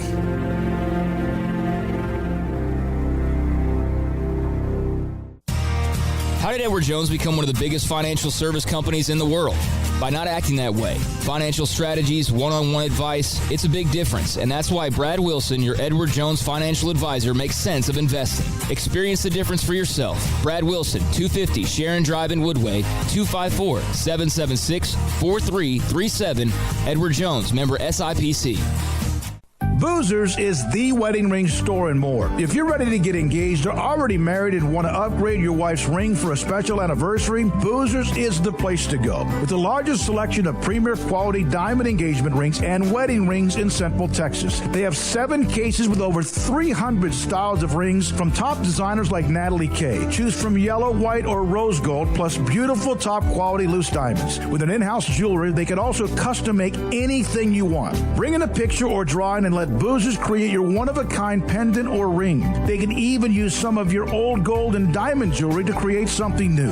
At Boozers, you'll find a great selection of quality timepieces, and Boozers is the place for expert watch maintenance and repairs too. They specialize in expert Rolex watch repair for fine jewelry, watches, custom work, and more. Go to Boozers on Valley Mills and Lake Air Drive in Waco. Boozers, the wedding ring store and more. Welcome back to Sic'Em365 Radio. Our weekly segment with Baylor Director of Athletics, Mack Rhoades, is brought to you by Edward Jones Investments Brokers, Tom Albers, Brad Wilson, Ben Erlinson, and Cam Heathcott. Edward Jones, making sense of investing. Apologize to Mack Rhoades running a little bit late. Robert Smith, former NFL and college star running back who did the game Iowa State Baylor on Saturday at Ames, to talk about Dave Aranda and some things that he saw with the football program and preaching patience for the fan base, which I know is sometimes easier said than done. Mack Rhoades joins us, Baylor Director of Athletics on Sic'Em365 Radio. When you see or hear about what Tony Dungy or Robert Smith or Tom Osborne or others say about your football coach, even though now at 1-4 things are not easy, does that make any difference to you? I mean, it's a great question, and you know, I'm trying to be really thoughtful on how I answer. Of course, it does, because I've got great respect for those individuals that you just mentioned. So yeah, it means a lot because of who they are and what they're saying. But you know, I also believe it, right? And even though we're 1-4 and we're struggling a little bit. It's, I know those things about Coach, and that's exactly why we hired him. And, I use the word peace a lot, and, I'm at peace, and I know that some of our fan base, and again, I don't, I'm not on social media, et cetera, but certainly a lot is communicated to me. And I know that, a lot of people are upset, not in a good place, right? Doubting, wondering, right? All of those things, which is natural, when you're 1-4 and you haven't won some games. But I'm at great peace. He's doing a terrific job. He's equipped for this. He's built for it. And we're going to be okay. Mack, when when hopefully it's going to be sooner rather than later, when you get to look back on the season, if you were to make a chart of everything that is different about 2020 and things that are the same about preparing for an athletic season, there's not going to be too many overlaps in that Venn diagram, is there? Yeah, there's not. And Paul, I appreciate you pointing that out. And, I'm always reluctant to talk about it a little bit because it feels like excuses. But, the reality is it's been, somewhat of a perfect storm when you think of all that's going on. You think about a first time, first of all, a new head coach, period, right? And then a first time new head coach. And then, you think about new staff, and then, you think about the layers that COVID, right, has put on top of that, just the strain and the duress, and, how, it certainly didn't make it easy in terms of relationship building, whether that's staff or student athletes, and, and then just availability of student athletes, players, right? The stop and start and the inconsistency there, right? And then new scheme and new process, and, not having the spring to vet all of that. And so it's been a lot, but obviously our fans don't have the perspective and the window in, what goes on behind closed doors. And I would tell you that the program's extremely healthy. Our kids continue to play hard. They continue to fight. They continue to do all the right things. When we think about, everything counts, everything matters. They're doing that. They've got great respect for Coach, reverence for him. And, so all of those things are really, really healthy. We're dealing obviously with some injuries and things. And so, we just got to keep fighting, and hammering at the rock, and we're going to be okay. Mack, I want to get your general thoughts on Iowa State, but right now you mentioned those injuries. Terrell Bernard and Squirrel Williams. I know others have been hurt along the way as well, but those two in particular, Squirrel is off to a nice start, and Terrell, it goes without saying how important he is to the program. Just your thoughts on hearing the news that both of those players will be lost for the rest of this year. And with Squirrel, obviously his injury will carry over, and take him a while to come back from. Yeah. It really does break your heart. Not even, you don't, the first place you go with both isn't even the football if you know them. It's just them as young men, because they're two of the best in terms of young men.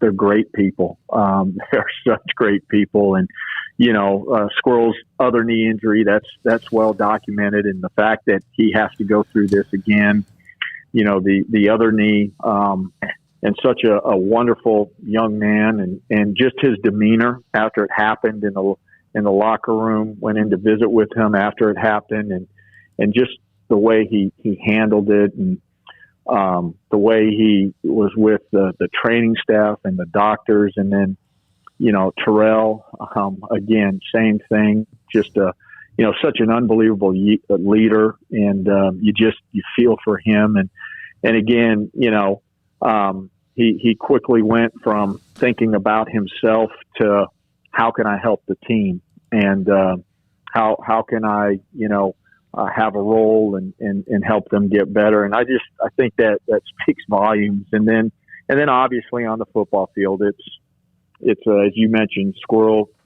beginning to get some reps and play really well. And so, you're going to miss him, and, and then, Terrell, we all know, he's preseason, all Big 12 preseason, All-American. And so you're going to miss both, but, next person up, this is an opportunity for somebody to grow up and to get better. And you think about what happened to Clay last year, and it was an opportunity for Terrell to step in. And so it'll be a new opportunity for somebody else. And, we lift them up in our prayers and for full recovery and all of that. And yet we've got to move on and still play. The football doesn't stop. We've got a game on Saturday. How much do you get a chance to interact with the student athletes? You know a lot of them. I think Mack Rhoades is pretty much, you know all of them. In a lot of ways, 500 or so. How much do you get a chance to interact with them? It's a great question. I think the best way for me to answer it is not as much as I would like.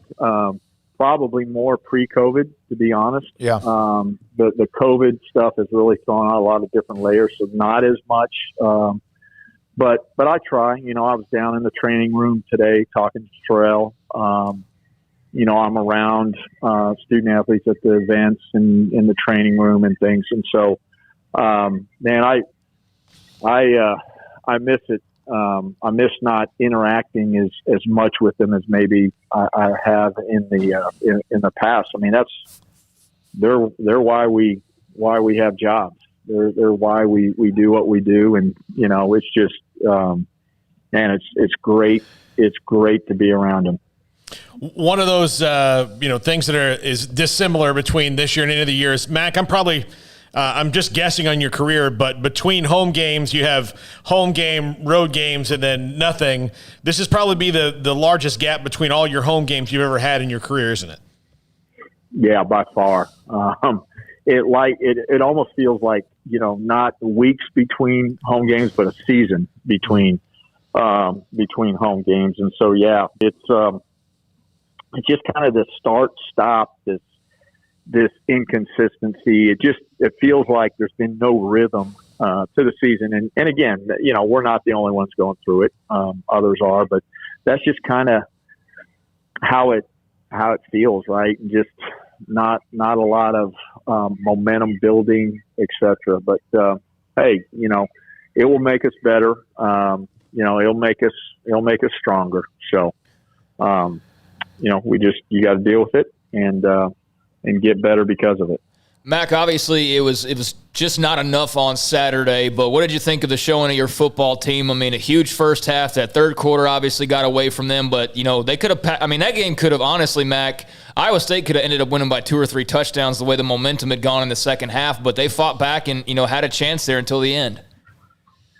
Yeah, again, standing on the sidelines watching it in person, right, our kids fought. I mean, they fought their tails off and never gave up, even when the momentum swung in the third quarter, right? As you mentioned, continue to fight. I thought we had some really, good moments. Both sides of the ball obviously made some mistakes, but the fight's there. I think the football's getting better. No question about it. And so, I think it's a game that we can, build upon and take some good things from that. And as we head to Lubbock. You guys had you've not completely cleaned it up, but about as close as you possibly can with what you dealt with before for weeks and weeks when it comes to COVID. Clemson, the SEC started to have their flare-up. LSU, Alabama has been canceled most likely. A&M and Tennessee pushed back. Auburn shuts down because of 12 tests. And we've now seen the rest of the country, the Pac-12 before they even played a game, the Big Ten with Wisconsin. Have any of those ADs contacted you at all, or do you guys talk much about trying to get others through it that have not dealt with it? Yeah, a couple have contacted me and just, what did you do? How did you do that? Right. And, when you first learned, reside in place, what did that mean for you guys? Those types of things. And so had some conversation, I think we're kind of like a support group for one another. The COVID-19 support group, just where we check on each other and we make sure that we're doing all right. But some of it too is that you're so busy and you're just dealing with it in the middle of it. It's hard also to find time to even reach out to anybody. Mm-hmm. So, but there is some conversation, and you hate it that people are going through it, and we obviously experienced it. We hope and pray that we don't experience it again. And there's going to be there's a new challenge every day right around the corner, and then there's going to be even what may be a greater challenge when we begin to think about basketballs because of the number of games played and smaller squads and all of that. So still a lot out in front of us, and we'll just, like I said, continue to do the best that we can do. We heard from Kim Mulkey yesterday, and also Dejanay Carrington, the Sanford transfer. But Kim had pretty positive, at least like it seems like a better update on Dee Dee Richards with the fact she's not having to use the walker anymore to get around. Yeah, I mean, again, with a spinal cord injury, right? Timeline is hard to predict, but she's doing better.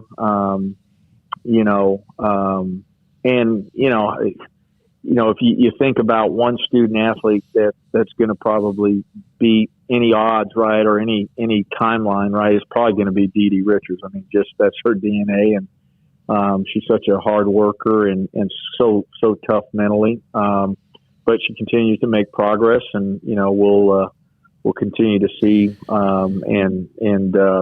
and just again, I think it's really positive in terms of long term 100%, and it's just matter of when that happens. One more thing, Mack, if you don't mind, I have Clemson eliminates men's track and field cross country programs because of financial challenges due to ongoing pandemic. I saw a story, Paul, you were reading about Arizona, and we've seen other programs. You have, and you guys had a plan. That doesn't mean it can go on forever.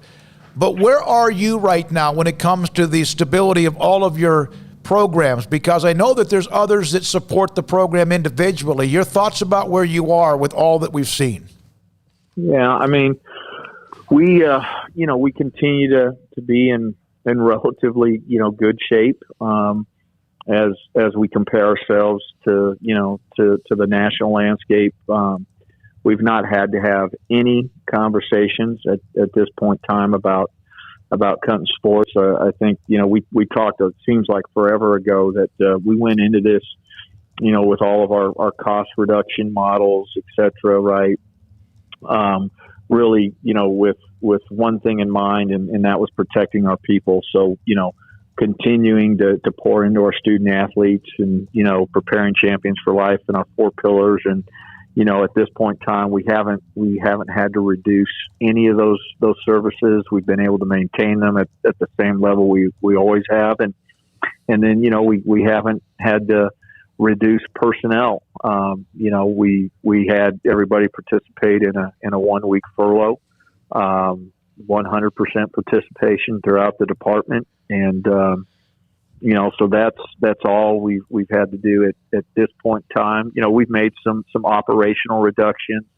Some of them have been organic. You're saving money recruiting because you're not traveling, right? It's a dead period, and that probably now be extended into April at some point in time. It hasn't yet, but probably will. And so there's been some organic savings as well. So again, we're really blessed. It could turn, right? There's some key revenue things, that are out in front of us. The CFP, getting to mid-January, do we play it? That's a big revenue source for for the conference, right? The number of TV games, football games specifically that we end up with that we finally televise. We'll know that mid-December. So a lot of things, still to play out in the men's basketball tournament, but we've been blessed, and we're in. Let me put it this way: I am grateful for the position that we're in right now.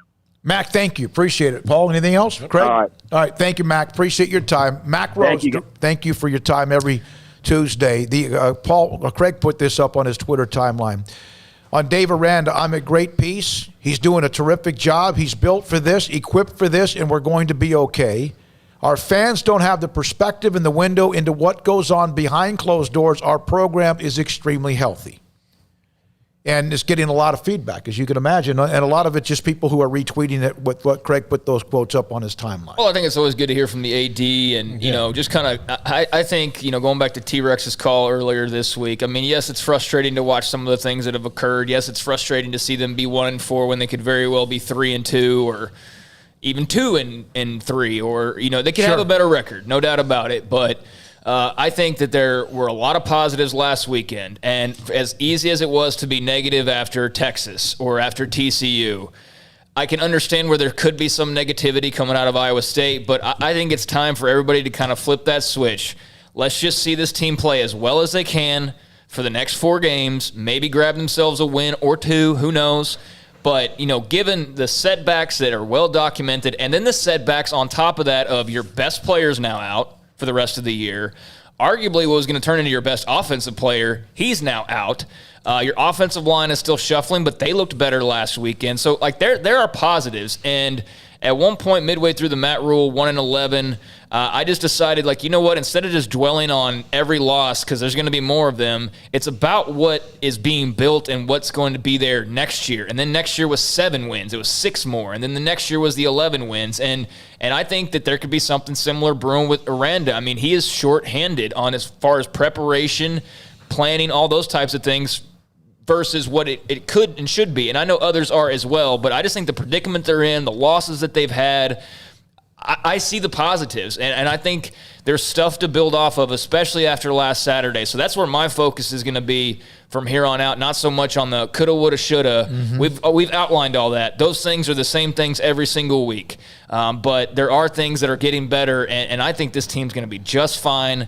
Maybe not this year, but in the long run, I think they're going to be just fine. One of the things is that it's almost as if 11-3 last year, everyone's expectations were they were going to be Ohio State, Alabama for the next 10 years. And, who knows what would have happened if there weren't changes. But that's I get it. You want that. And that's what you had fed to you in the early part of the decade. And then last year just sparked that excitement again.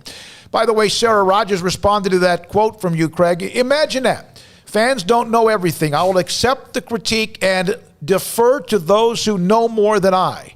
From Jeff, our program is dealing with unprecedented set of circumstances that any coach and team would have a tough time with. I feel fairly certain that if it not been for COVID, the team would have been in better shape than it is. No spring ball, no non-conference games, tough hand. And yes, others have dealt with that and done better with it, and Baylor has not. I read an article on ESPN.com today about Bill Belichick's first year. Nobody remembers. Great year. Bill Belichick, great story. But his 2000, nobody talks about it because the Patriots didn't do anything in 2000. It was 2001, his second year that everything came into it. And of course, that wasn't Bill Belichick's first year as a head coach, but Dave Aranda, think about your first year, whatever job you're doing right now, think about your first year on the job, and it's where you found out what not to do more than what to do.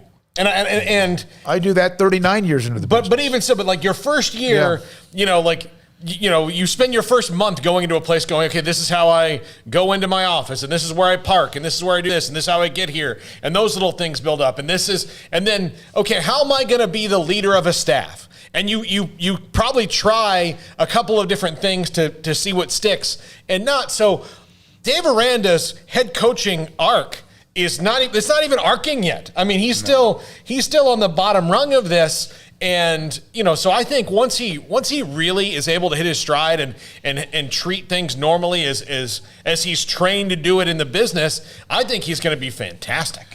All right, you want to add to that? No, I agree. I think that there's things that obviously need improvement and things that he'll adjust to and correct along the way. I think this is going to be a huge offseason for this football program. He just needs to, sew up his recruiting class, finish out this year strong, have some more efforts like Iowa State on Saturday, and just clean up some things and then get spring ball in and get actual practices, and I think they'll be okay. When we come back, a little nugget about the Masters that's this week at Augusta, Georgia. Armstrong, we could be able to have that available, you think? Okay, we'll do that. Also, we have a couple of analysts that will join us tomorrow. Rob Bolton, PGAtour.com. His thoughts about Augusta National, the Masters. And then Art Strickland, Baylor grad, will join us on Friday at 5:30 from inside the ropes or inside the greatness of Augusta National. Also, David Hellman on the Cowboys at 5:30, John McClain. Tomorrow, we'll have Yoshiana Presley on the show, the All-American from Baylor, volleyball player coming off the loss of bye week. And Ben Lieber played at Kansas State. He has the game this week with Baylor and Texas Tech. He's a guy that Matt Rule brought in and talked to the team maybe a year or two ago. So all of that and more. Yoshiana Presley was Big 12 Offensive Player of the Week, by the way. And there's a perfect timing for that, thanks to Max Calderon for that. This is Sic'Em365 Radio. Pickup Outfitters, when you find all the best when it comes to pickup beds as far as bed covers. Retractable, hard, all of what you need. I can go over them. Bottom line, they're the experts. They can help you with that. If you have a pickup truck and you don't have a bed and you want one, a bed cover, bed liner, lay in or spray in, they're who you should call. They're who you should drop by and see. The great staff that Jay Arrett has at Pickup Outfitters, 220 Lake Air Drive in Waco. And they also, when you buy something and you have it installed, it comes with a lifetime warranty with you and also Pickup Outfitters. If you need some advice on something else, they'll help you with that. If you say, well, I got a red truck, and they'll help you match the color of what you want with your bed cover. They also have bumpers and grill guards and all the other good stuff that you can put on a pickup truck, SUV, or minivan. Pickup Outfitters, 220 Lake Air Drive in Waco. Born in Waco, Brotherwell Brewing exists to serve the Central Texas community with locally crafted beer of the highest quality. They want to bring Central Texas closer to the brewing experience so everyone can enjoy well-made beer as much as they do. For 2.5 years, they've been bringing high-quality beer to Central Texas at their location on Bridge Street in East Waco. And this football season, you need to stop by on game day for curbside pickup or stop by their tent next to Sic'Em365 at Brazos Parking for your pregame refreshment. Brotherwell Brewing believes in community and bringing people together to enjoy products made in their community. So for your game day, whether it's a tailgate or at home, stop by Brotherwell Brewing for high-quality craft beer made right here in Central Texas, 400 East Bridge Street, and check them out online at brotherwell.com. Ideal MRI is a small family business right here in Central Texas. We're open to support you while lowering the cost of healthcare bills.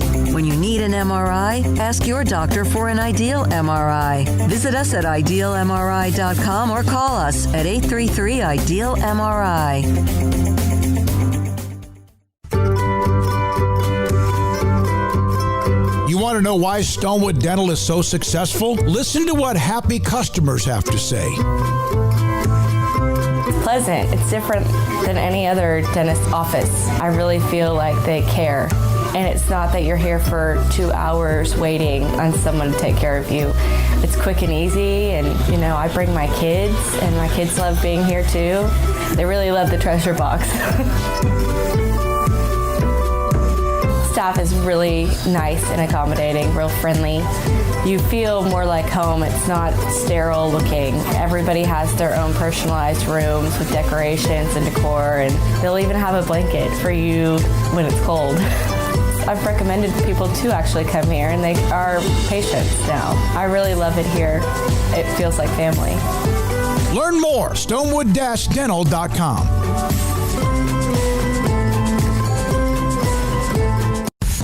Texas Farm Bureau Insurance has protected fellow Texans with auto, home, health, and life insurance since 1952. With more than 260,000 square miles of land and 27 million people, that's a lot to cover. Whether you're wrangling cattle or wrangling kids, we're proud to protect Texans in all Texan ways of life. Stop by and see our agents at one of our 3 McLennan County locations. Coverage and discounts are subject to qualifications and policy terms and may vary by situation. A group of over 30 physicians in Central Texas became frustrated seeing patients fail at losing weight themselves. They opened Muscle-Wise Nutrition. We've seen too many patients suffer from complications of obesity. Patients who have tried countless do-it-yourself diets, which often results in 25% of the weight they lose coming from muscle breakdown and muscle loss. We needed another approach, so we opened Muscle-Wise Nutrition. This is a coach-managed diet program to lose substantial weight, targeting fat while sparing muscle. Dieters are seen weekly by a coach who performs detailed body composition analysis. Please email us at Sic'Em365 at MuscleWiseNutrition.com, and one of our coaches will contact you promptly to get you set up for our free educational seminars. Lose weight by losing fat and sparing muscle. Start Muscle-Wise today. Contact us at Sic'Em365 at MuscleWiseNutrition.com.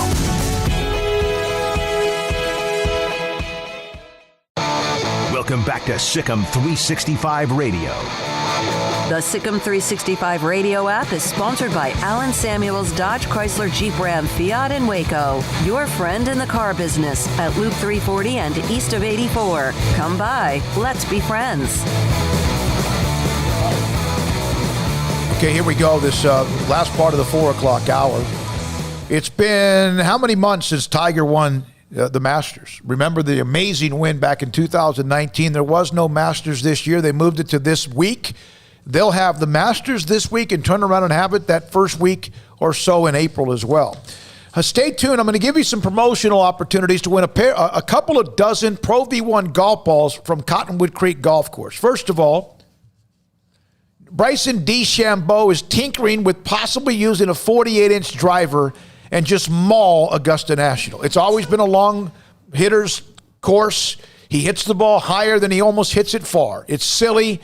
You remember they Tiger-proofed it when Tiger went in there in 97 and dominated? I don't know what they'll do, but DeChambeau might make, Well, I'm still there's no rough really, but it's still not, you get it out of whack, you could get yourself in trouble. I'm still upset that they did that because I never heard them Tiger-proof it for, do it for anybody else. I know. But but DeChambeau, I mean, he's going nuts right now with the drive, and Brooks Koepka had a good response. He's still got to get in the fairway. Yeah, he does. But Rory's trying to win the career Grand Slam. Before we get Craig, go ahead real quickly without the whole message. What's going on with Temple? No, I just saw this come down across the timeline. Temple Belton, which is a long-standing rivalry, will not be played this year. It's completely off. Temple ISD releasing a statement from Dr. Ott over there saying that it's been canceled. It was supposed to be played, obviously, this Friday, and there will not be a makeup date for this game. So that's just coming down officially from Temple. Yeah, they have played I don't know how many years in a row, and of course they've been separated 6A and 5A a few times, but that game was supposed to be played. Of course, we already knew it was canceled. Yeah, but there's a chance to make it up. But since there's a rule for the district that you can only make up one game. Yeah, that's right, because they already have the Harker Heights game. Yes, so Belton's already playing Harker Heights and making up that contest, so they've already used their one chance, and so therefore they can't make up the Belton-Temple game. Now, Temple ISD did announce as well that they will still have their community pep rally tomorrow night, so if you want to go be a part of that, that's still on, but there will not be a Belton-Temple game this season. All right, thank you, Craig, for that update. Also, the tee times have been released for the Masters. Now, one thing to think about, Armstrong, you can join us as well.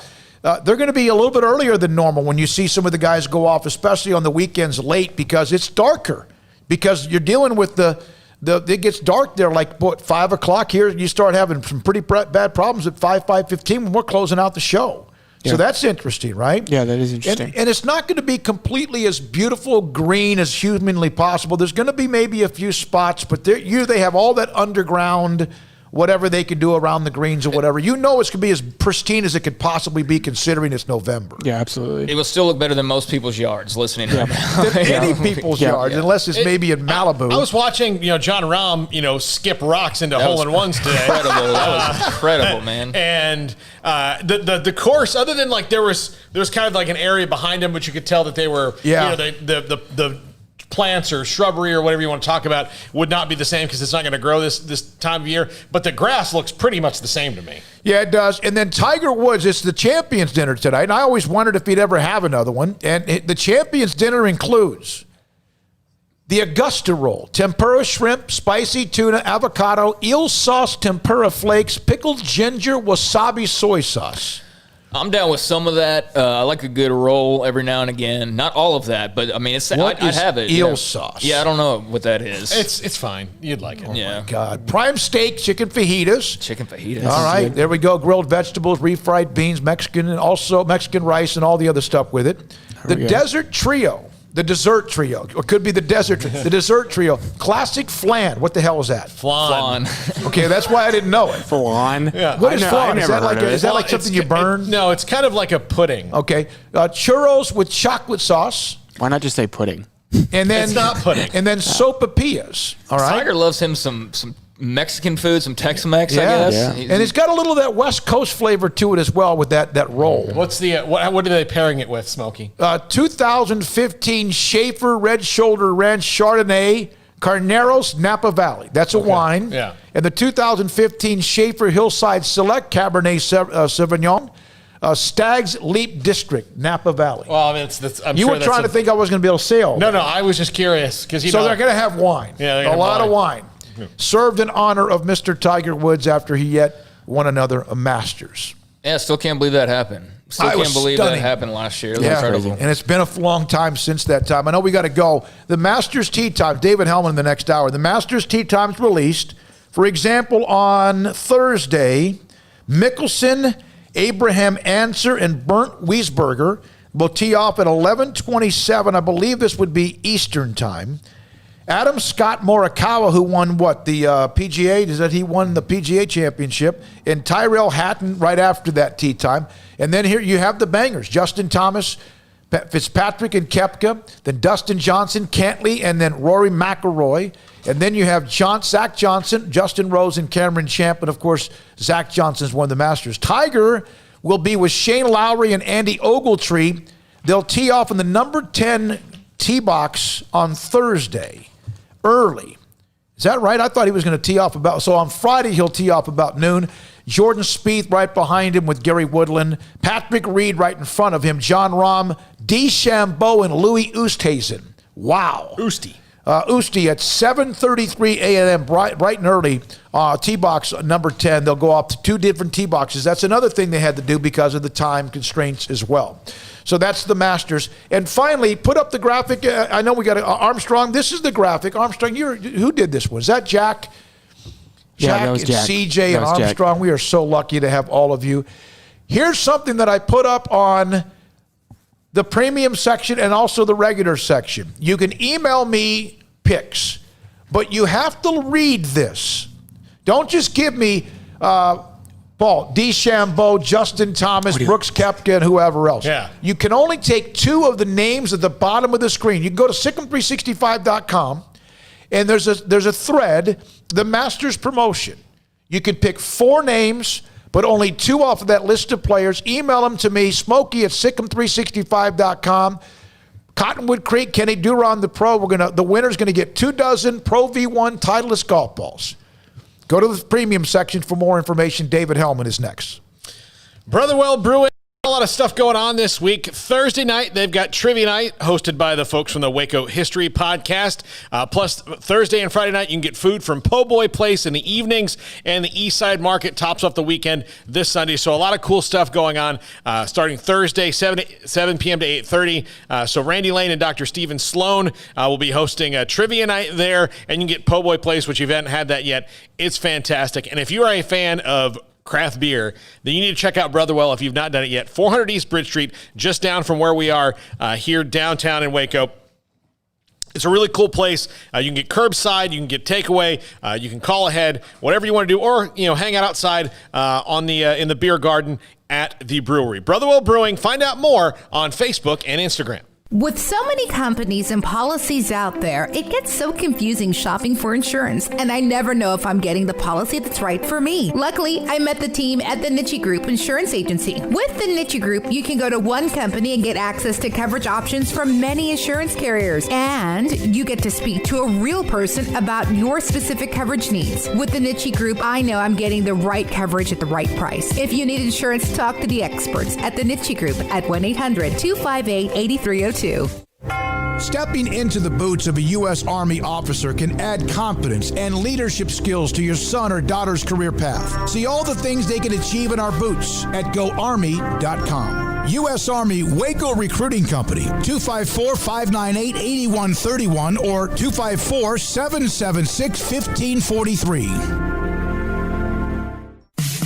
In the market for a quality metal building? Since 1943, Pioneer Steel and Pipe has helped Central Texas residential and commercial customers with metal building design, panel options, building components, and trim options. Pioneer Steel and Pipe's residential line is energy efficient, offers low maintenance, reduces insurance payments, is impact resistant, and carries up to a 45-year limited warranty. In addition, they can also help you find a metal building contractor for your project. Pioneer Steel and Pipe with locations in Waco and Bryan and at pioneerboys.com.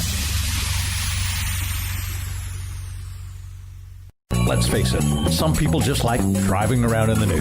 Hi, Jay here from Pickup Outfitters to talk about those truck owners that know they have naked trucks but simply don't care. You'll hear them saying something like, I'm just driving around free and easy, nothing constricting me. Gross. But there is something that can entice almost any naked truck owner. Leather. I mean, they kind of go together, right? And Pickup Outfitters is an authorized dealer and professional installer of cat skin leather seats. So I'm asking you to do your part and help us end truck nudity. The next time you're near your naked truck owner friend, you can say something like, you know what would really be sexy on your truck? Leather. And they'll get that sly smile, and you know you've hit them in their weak spot. Pickup Outfitters installs factory matching leather kits or custom kits in just about any color combination for your truck or even car. It's the sexy thing to do. You can be part of the problem, or you can create a commotion with cat skin leather seats at Pickup Outfitters. 220 Lake Air Drive in Waco. It's the heat of the summer, but the real heat is what you're cooking on the grill, smoker, or in the oven. So Waco Custom Marketplace can be your go-to playmaker for summertime grilling. You can't go eat anywhere else? Be your own chef with custom ordered and cut ribeyes, sirloins, fillets, New York strips with a focus on high-quality beef at a competitive price. Waco Custom Marketplace also has fresh deli cuts with sliced turkey, ham, pepperoni, or corned beef. Waco Custom Marketplace also your home for the freshest seafood in town. Salmon, shrimp, mahi-mahi, great priced chicken products, whole birds, tenders, chicken breast, and wings. Waco Custom Marketplace with smoked items unique to Waco, house-made bacon, summer sausage, boudin, hot links, and German sausage. Every seasoning for every occasion, grilling, baking, or frying. Your hometown grocery store with canned goods, pasta, fresh baked bread, buns, chips, sauce, condiments to pickles, charcoal and lighter fluid, cold beer and wine, best kolaches in Waco, mouth-watering cinnamon rolls, and here for the community every single day, helping you avoid the long lines in crowded stores, serving quality products to the Waco community. Go online for the weekly value boxes. Family owned and operated Waco Custom Marketplace, 425 Lake Air Drive in Waco or WacoCustomMarketplace.com. Welcome back to Sic'Em365 Radio. It's time for our weekly segment with David Hellman of DallasCowboys.com. Sliding, throwing, touchdown Dallas! CeeDee Lamb. The 5 o'clock hour is sponsored by Edward Jones Investments with financial advisor Brad Wilson. Investing is time and experience back to you and your money during today's changing times. Edward Jones, making sense of investing. Now here's David Smoke, Paul Catalina, and Craig Smoke.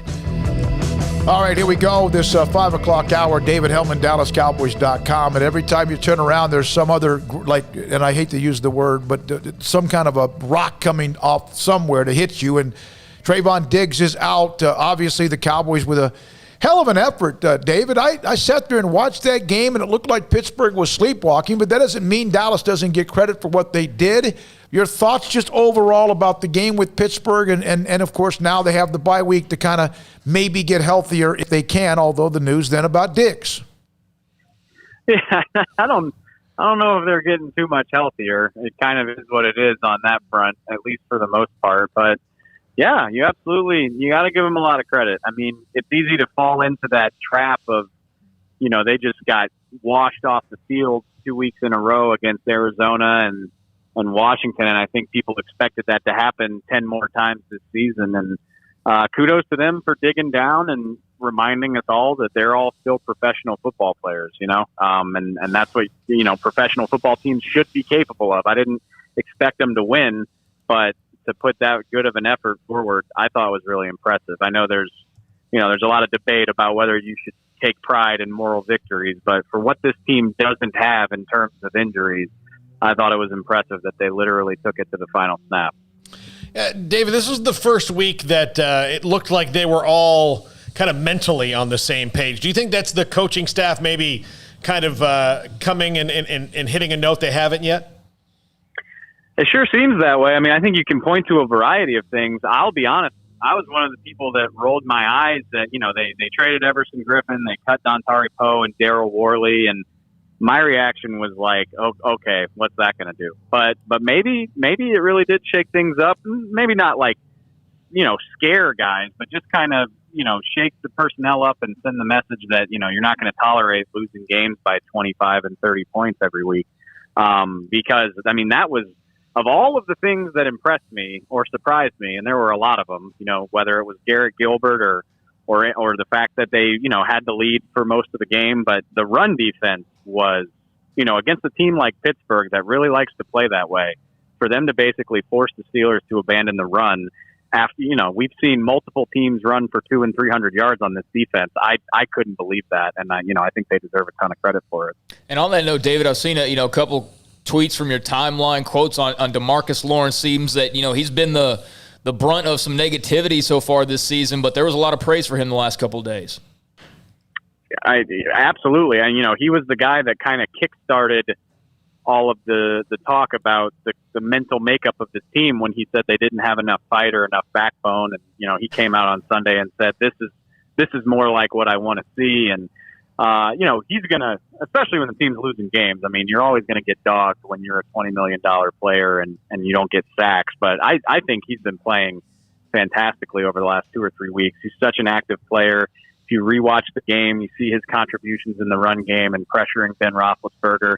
They didn't get a sack, but I thought it was one of their better performances just in terms of being active. So, for all the let's not sugarcoat it too much. There's still plenty of problems with this team, but for all the hand wringing about the big money guys that aren't delivering, I'm not convinced that applies to DeMarcus Lawrence. I think he's having a pretty decent season, all things considered. How concerned are the Cowboys about Zeke going forward? I don't know how concerned they are, but I'm concerned. And I really, it's interesting. It reminds me a lot of, when you draft a quarterback highly or when you pay a quarterback a lot of money, you think back to Mitch Trubisky last year, the Bears went out of their way to not dog their quarterback and just try to put forward that they believe in him. I don't want to put words in anybody's mouth, but I feel like that's kind of similar in the sense of, you're paying him running back $15 million. He's not delivering on that. Yes, I know, he was dealing with a hamstring injury, but, for where Zeke is on the pay scale, you want more than what you're getting. You don't see the explosive plays. He hasn't shown that he can carry this offense. And I'll say it again, because it is fair. I mean, the guy played through a bum hamstring. I think he deserved a lot of credit for that. But it's still a fair conversation, and it makes me wonder, for what they have invested in him, I wonder if the Cowboys allow themselves to have that conversation that we're kind of worried about the production we're getting here, or if they're just confident that he can kind of rebound. I think that's fascinating, and it's definitely something to watch when you look at the workload for him and Tony Pollard here over the last 7 games. David, I saw I guess it was Steven or Jerry, I can't remember, both of them perhaps, commenting on Dak. I mean, I think most people realize that he's the guy for the future, but was there anything eye-opening or necessarily noteworthy from what those guys said about Dak and his future with the team this week? I think it's really interesting. Like, full disclosure, I'm the president of the Dak Prescott fan club. I think he's one of the 5 best quarterbacks in the NFL right now. I think he absolutely, assuming that he can rebound from this injury properly, which it seems like he will, I'm all in favor of him getting a new deal. But it does, and I think the Cowboys said exactly what they should say. Both Jerry and Stephen Jones were like, he's our future. He's our quarterback. Jerry Jones said this morning, it's crazy to even think that we would draft a quarterback. But you would have to be crazy to take anything that an NFL front office says at face value, especially right now. We'll see where this thing goes. I don't know where the Cowboys are going to be in the draft order, but if they're in the top 3, they're not doing their job the right way if they're not evaluating every possible angle. And I can't help but think about just last year, the Arizona Cardinals said till they were blue in the face that Josh Rosen was their guy and it would be crazy to draft Kyler Murray number 1 overall. And then that's exactly what they did, which they should have, obviously. Kyler Murray looks amazing. So, like I said, I think Dak is the future here, but I also don't completely trust that just because it's what the front office is saying in November. I think that's, depending on where this thing all winds up, I think that's something that you're going to have to analyze 100 more times between now and draft time. David Hellman with us, Sic'Em365 Radio. Craig Smoke, Paul Catalina, and David Smoke. Paul? Is it safe to say that Garrett Gilbert has solidified himself as the number 2 quarterback now? I would have to guess so, yeah. Just between, the difference in what we saw between him and Ben DiNucci with comparable amounts of time to start. Yeah, absolutely. I'm 100% in favor of putting Andy Dalton back in there when he's ready to go. Just in terms of not only giving yourself the best chance to compete, but also, and you can roll your eyes if you want, but I think Andy deserves that. I mean, after the career that he's had, and he's an impending free agent with a chance to set himself up. So I would at least give Andy Dalton a couple more starts to see if you can kind of climb back into this thing. And maybe if you can't do that, if they lose the next 2 games while he's starting, then you can give the young guys the final month of the season. But yeah, I mean, if it comes to that, I'd love to see more of Garrett Gilbert in December. If the season's kind of gotten away from you, I think he definitely deserves a long look as a potential backup for the future. The way they played, and Pittsburgh, there was a time when Dallas could sleepwalk through a game and still beat somebody, and I'm not saying it's been that often or very consistent, but the Steelers, it kind of shows you everything. They're one snap away. It's like the vice president in a more serious way, but one snap away from Rudolph being their quarterback and the difference in the drop-off. And that's the way it is. Isn't that pretty much the way it is with 25 of the 32 NFL teams or maybe more? I would damn near say all 32 of them. Okay. I mean, how many teams really feel great about what they've got lined up if their starter goes down? I mean, the Cowboys might have been one of them. And to be fair to Andy Dalton, the offensive line is decimated. I would have loved to see what he could have done behind a healthy Dallas offensive line, but the drop off was pretty severe when he got his chance. I know the Saints have Jameis Winston. Maybe that would look all right, but I don't think it would look anywhere near as good as Drew Brees. So that goes back to the point about Kyler Murray and Josh Rosen. In any given year, there are 15 above average to very good NFL quarterbacks, and then probably another 5 or 10 who are sort of okay. And if you don't have one of those 20 guys, you're kind of screwed. So, yeah, I think that's just kind of the nature of football. It always has been. And yeah, I mean this Steelers team has the best record in the NFL. They went 8-8 last year, mainly because Ben Roethlisberger wasn't available. That's just kind of the name of the game. Dalvin Cook is up next in the Minnesota Vikings. Do you expect to see the Cowboys kind of run that same front they did against the Steelers this week? They probably should. I mean, if it worked, that we joked about that on our show this week. It's all well and good, and they deserve a ton of credit, but you've got the hottest running back in the game coming in your next game. So, yeah, I would expect to see more of that because it clearly worked. But I will be impressed if they can do it 2 games in a row, especially against that quality of running back. David, we know how special 2019 was for you as an LSU fan. Been a bit rougher go this year. Your thoughts on Alabama and LSU getting canceled? Is that a relief or a bummer?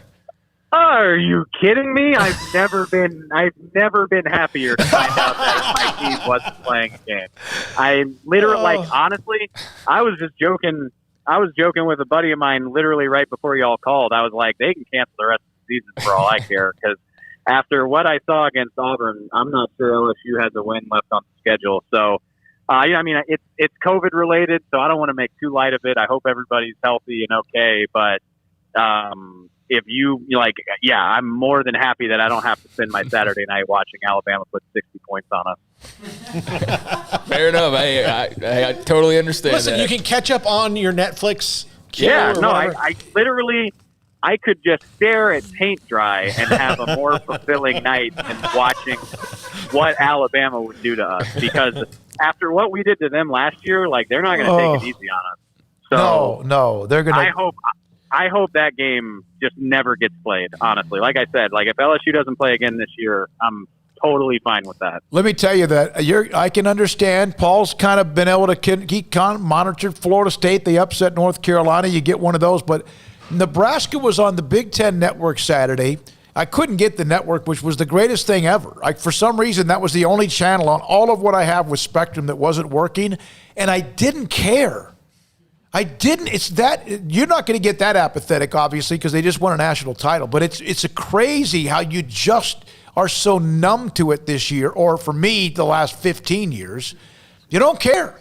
So I can't go as far as to say I don't care. I mean, if the game was going to get played, I would find a way to watch it. Sure, I would watch I would watch all 3 miserable hours of it.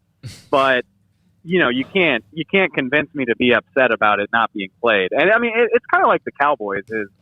It's not that I'm apathetic. It's just there's so many things going against them this year between the losses and the losses to the draft, and the starting quarterback basically goes down for the year. It doesn't sound like he's going to be back anytime soon. And it's almost like, what do you expect us to do? So if they're playing, I'll be watching, but I'm not exactly sad that the game was canceled. Yeah. Hey, just don't get to the point where somebody sent me a tweet yesterday of like a list of FSU players that were transferring, and I literally texted it to Machota, and I said I don't care. Like, somebody sent me this list, like I'm supposed to care that these guys would stay. Like, they can all leave. I don't care. They got 2 wins, so at least you're not to that point yet. No, I mean, y'all are a little bit further down the path, which hopefully LSU can right the ship before we reach Florida State levels. Yeah. But if it was a 4x400, Paul, I would be way ahead with the disgruntlement of what I have. You would be like on the far turn, but feeling good about myself. And David hadn't even started yet. Yeah. So, David, like we're early on in this. Which, hopefully it's just a blip on the radar and not a trend. But I guess we'll see. I almost got the impression your excitement was more about not playing Alabama than it was winning the national championship, right? Oh, no. And actually, a dear friend of mine reminded me that yesterday was the 10-year anniversary of when we did beat Alabama.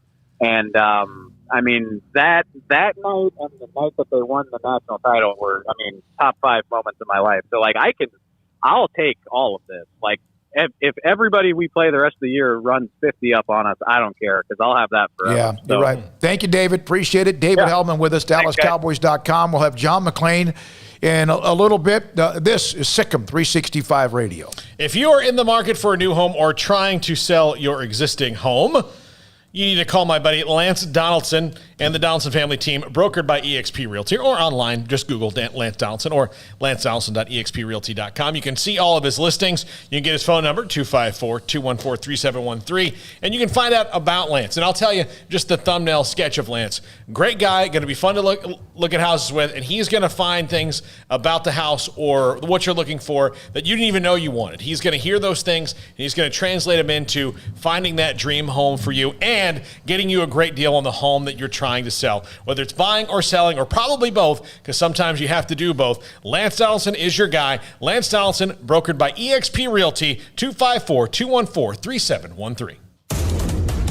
Now get employee pricing for all on new Jeeps from Allen Samuels. Just in time for the holidays, Grand Cherokee Limited has 0% for 84 months and no payments for 90 days. Or pick a cool Jeep Compass or the rugged Jeep Renegade Subcompact. Take your pick, because both feature employee pricing for all. 0% for 72 and no payments for 90 days. It's the Black Friday sales event at Allen Samuels. Your friend in the car business. Stepping into a new pair of boots is great, but stepping into the boots of a U.S. Army officer can also add confidence and leadership skills to your son or daughter's career path. There are more than 150 occupational specialties to help them find the best fit for their future. See all the things your son or daughter can achieve in our boots at GoArmy.com.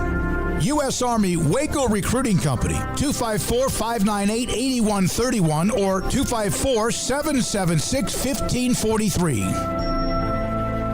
At Baylor University, students can shine in their own way. Or should we say their own ways? Because there's no limit to the ways Baylor students make the world a brighter place. Whether they're leading a student organization or following a higher calling, getting advice from faculty, or taking part in world-class research, pursuing their dreams, or working toward their dream job, students find their place to shine at Baylor, where lights shine bright. Bird Culture Ford has been in Waco since 1936. Ford, the #1 selling truck in Texas, 43 years running. And Bird Culture Ford proudly supports high school football in Central Texas. And no better way to tailgate with a Ford than from Bird Culture Ford. And are there better vehicles to tailgate with than the Ford F-150 or the Ford Expedition? And of course, you can get them new pre-owned Bird Culture Ford. Our sponsor of the Ford Tough Player of the Week, locally owned dealership. Online at bkford.com at 1701 West Loop 340 in Waco. Bird Culture Ford. Did you know that 1 out of every 4 men have symptomatic low levels of testosterone and don't even know it? And if you think you're too young to worry about it, guess again. Low T levels can make you feel tired and grumpy, cause weight gain, and wreak havoc on your sexual desire and performance. Petty Clinic Low T can set up same-day blood screening and results, so if you're tired of being tired, I challenge you to man up and Google search Low T Waco or go online pettycliniclowt.com. It's a private clinic with an atmosphere catering to men. Affordable, only $150 a month, includes lab work, office consultation, testosterone injections, follow-up visits compared to $395 a month in Dallas or Austin, and you don't have to fight the traffic. Petty Clinic Low T as board-certified physician consultations will provide the best form of brand-strength testosterone available. Contact Petty Clinic Low T today, just off Highway 84 and Old Hewitt Drive in Woodway. Petty Clinic Low T, helping men become the high-performance men they deserve to be. PettyClinicLowT.com or Google search Low T Waco.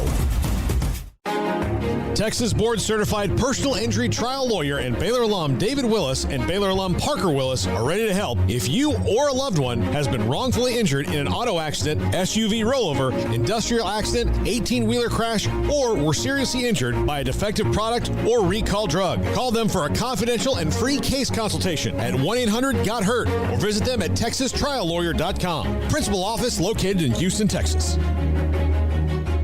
From the first workout to the last practice, sports is an incredible challenge. Hi, this is Dan Ingham with the First National Bank of Central Texas, and we're proud to support each athlete, every parent, and our educators. From families, small businesses, to the biggest industry, we're here to help. With remarkable products like First Free Checking, we've got banking ideas that fuel big dreams. The First National Bank of Central Texas. Familiar faces making local decisions. Member FDIC, Equal Housing Lender. Welcome back to Sic'Em365 Radio. It's time for our weekly segment with John McClain of the Houston Chronicle, brought to you by Pioneer Steel and Pipe, where customer service is their main focus, and best in metal, steel, and pipe for large or small projects, with 2 locations in Waco and Bryan. Family owned and operated since 1943. We'll have John McClain with us momentarily. Long time, of course, columnist for the Houston Chronicle, NFL Hall of Fame writer, Baylor graduate, Waco Trib alum, and much, much more. That game, again, as Greg mentioned, that brought it up, the Temple Belton game will not be played this year. And this is where we are on social media. So they put up the tweet about the game is not going to be played. They're going to continue to have the pep rally, whatever. And my response was, wow, because that is a long time, tremendous rivalry. And Brett Kelly, who works for Channel 11, who I know, a photographer, goes, not the smartest move or the best look, Smokey. I don't think he's talking about you. I think he might be talking about the fact that the pep rally is still ongoing while the game's not being played. Because I saw someone else make the comment of like, how smart is it to have a pep rally when there's no game because the game was canceled because of COVID. That was a response I saw to the original tweet. So, I don't know. I think that's what he's probably referring to because I don't know how responding wow would be not the smartest move or the best look. We knew the game had been postponed. We just weren't sure it was canceled. So, okay, maybe that's – and sometimes you can get taken out of context on Twitter. Lord knows we've known that as well. But I tried to find out how many years in a row they've played. It's been a lot. By the way, I want you guys to realize in 1976 at Randolph, give up 96 points my senior year. No, that's now, we didn't win a lot, but that's not a bad. We have John? No, he didn't answer, which is very rare, which makes you wonder, is there breaking Texas news about to happen? By the way, Daniel Acton said, by the way, all you Paul, Florida State, LSU, Nebraska, whatever, I'm a McMurray fan. Got everyone lapped 2-8, 2-8, 0-10.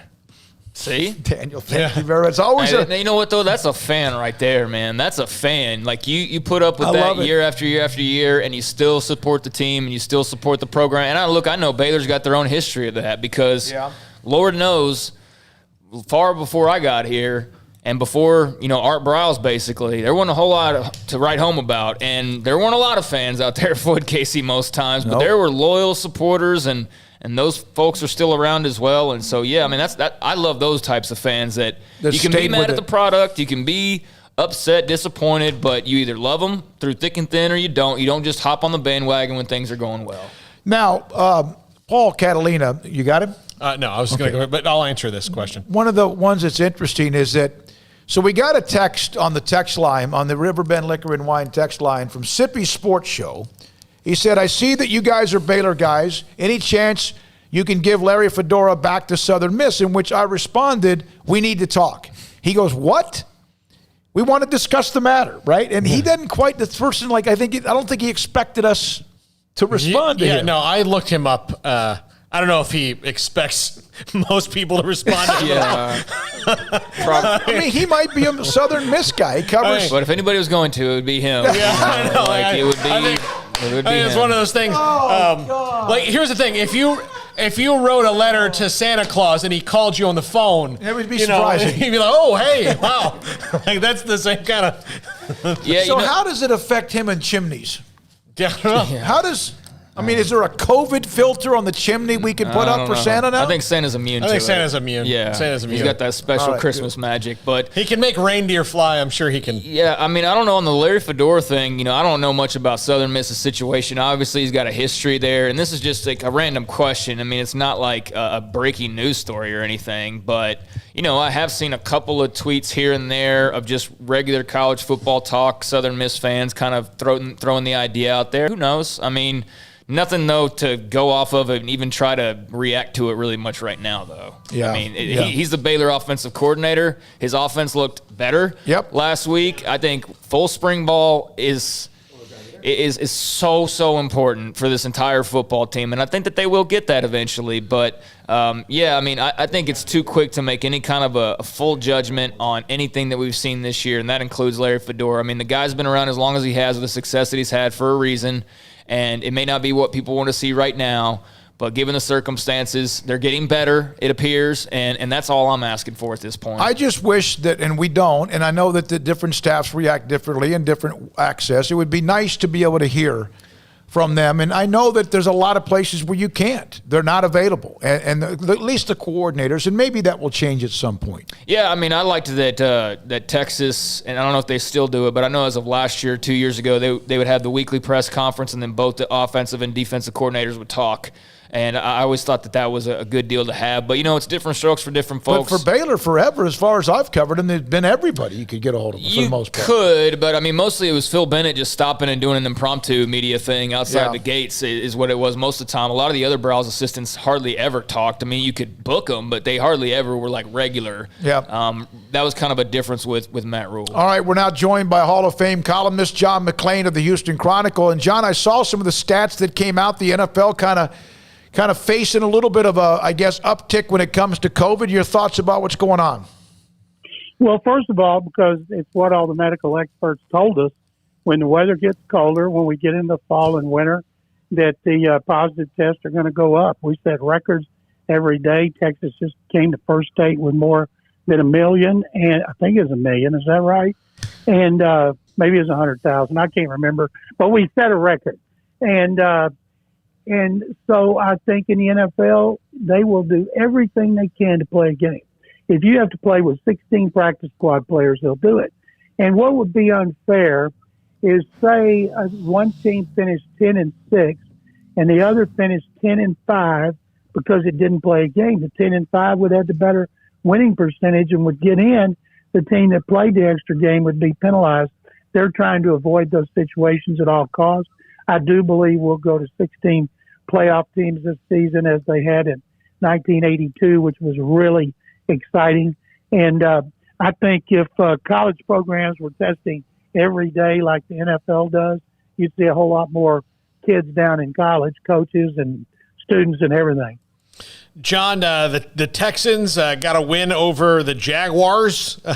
I know that that's nothing to write home about, but they did look a little bit better. Do you see positive steps from the Texans?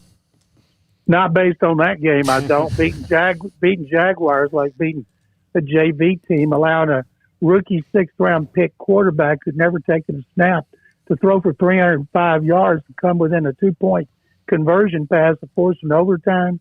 You know, the Texans are terrible on defense. They're on a pace, as I wrote on my column for tomorrow on our sports website, TexasSportsNation.com. They are on a pace to be the second worst running team in franchise history since their inaugural season of 2002, and they're only 75 yards behind them, and their leading rusher, David Johnson, is out with a concussion. And the only thing they can do well is throw the ball. Deshaun Watson's playing great. He's got Will Fuller and Brandon Cooks. They're on a pace to be the first pair of 1,000-yard receivers, but they are futile in everything else. And you can't be a one-man band. You just can't. If they could somehow win at Cleveland, pull an upset, Watson's 2-0 against the Browns, then they play New England here and at Detroit, and they'd have a chance to get on a little roll. They're not going anywhere, but they're trying to get back some pride and dignity that they almost left in Jacksonville. John, what do you think about the matchup with Cleveland, and what have you thought from what you've seen from Cleveland so far this season? Browns are 5-3. They lost their last game at home to the Raiders 16-6. The game before that, it was the good Baker. That last game, it was the bad Baker. Now they've been on a bye week. They're getting a bunch of injured players back.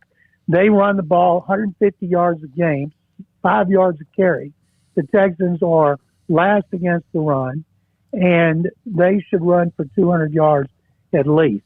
And that means the pressure wouldn't all be on Baker Mayfield.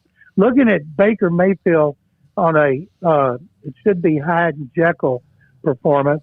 When he was a rookie, he played here through 3 interceptions and 47 yards in the first half.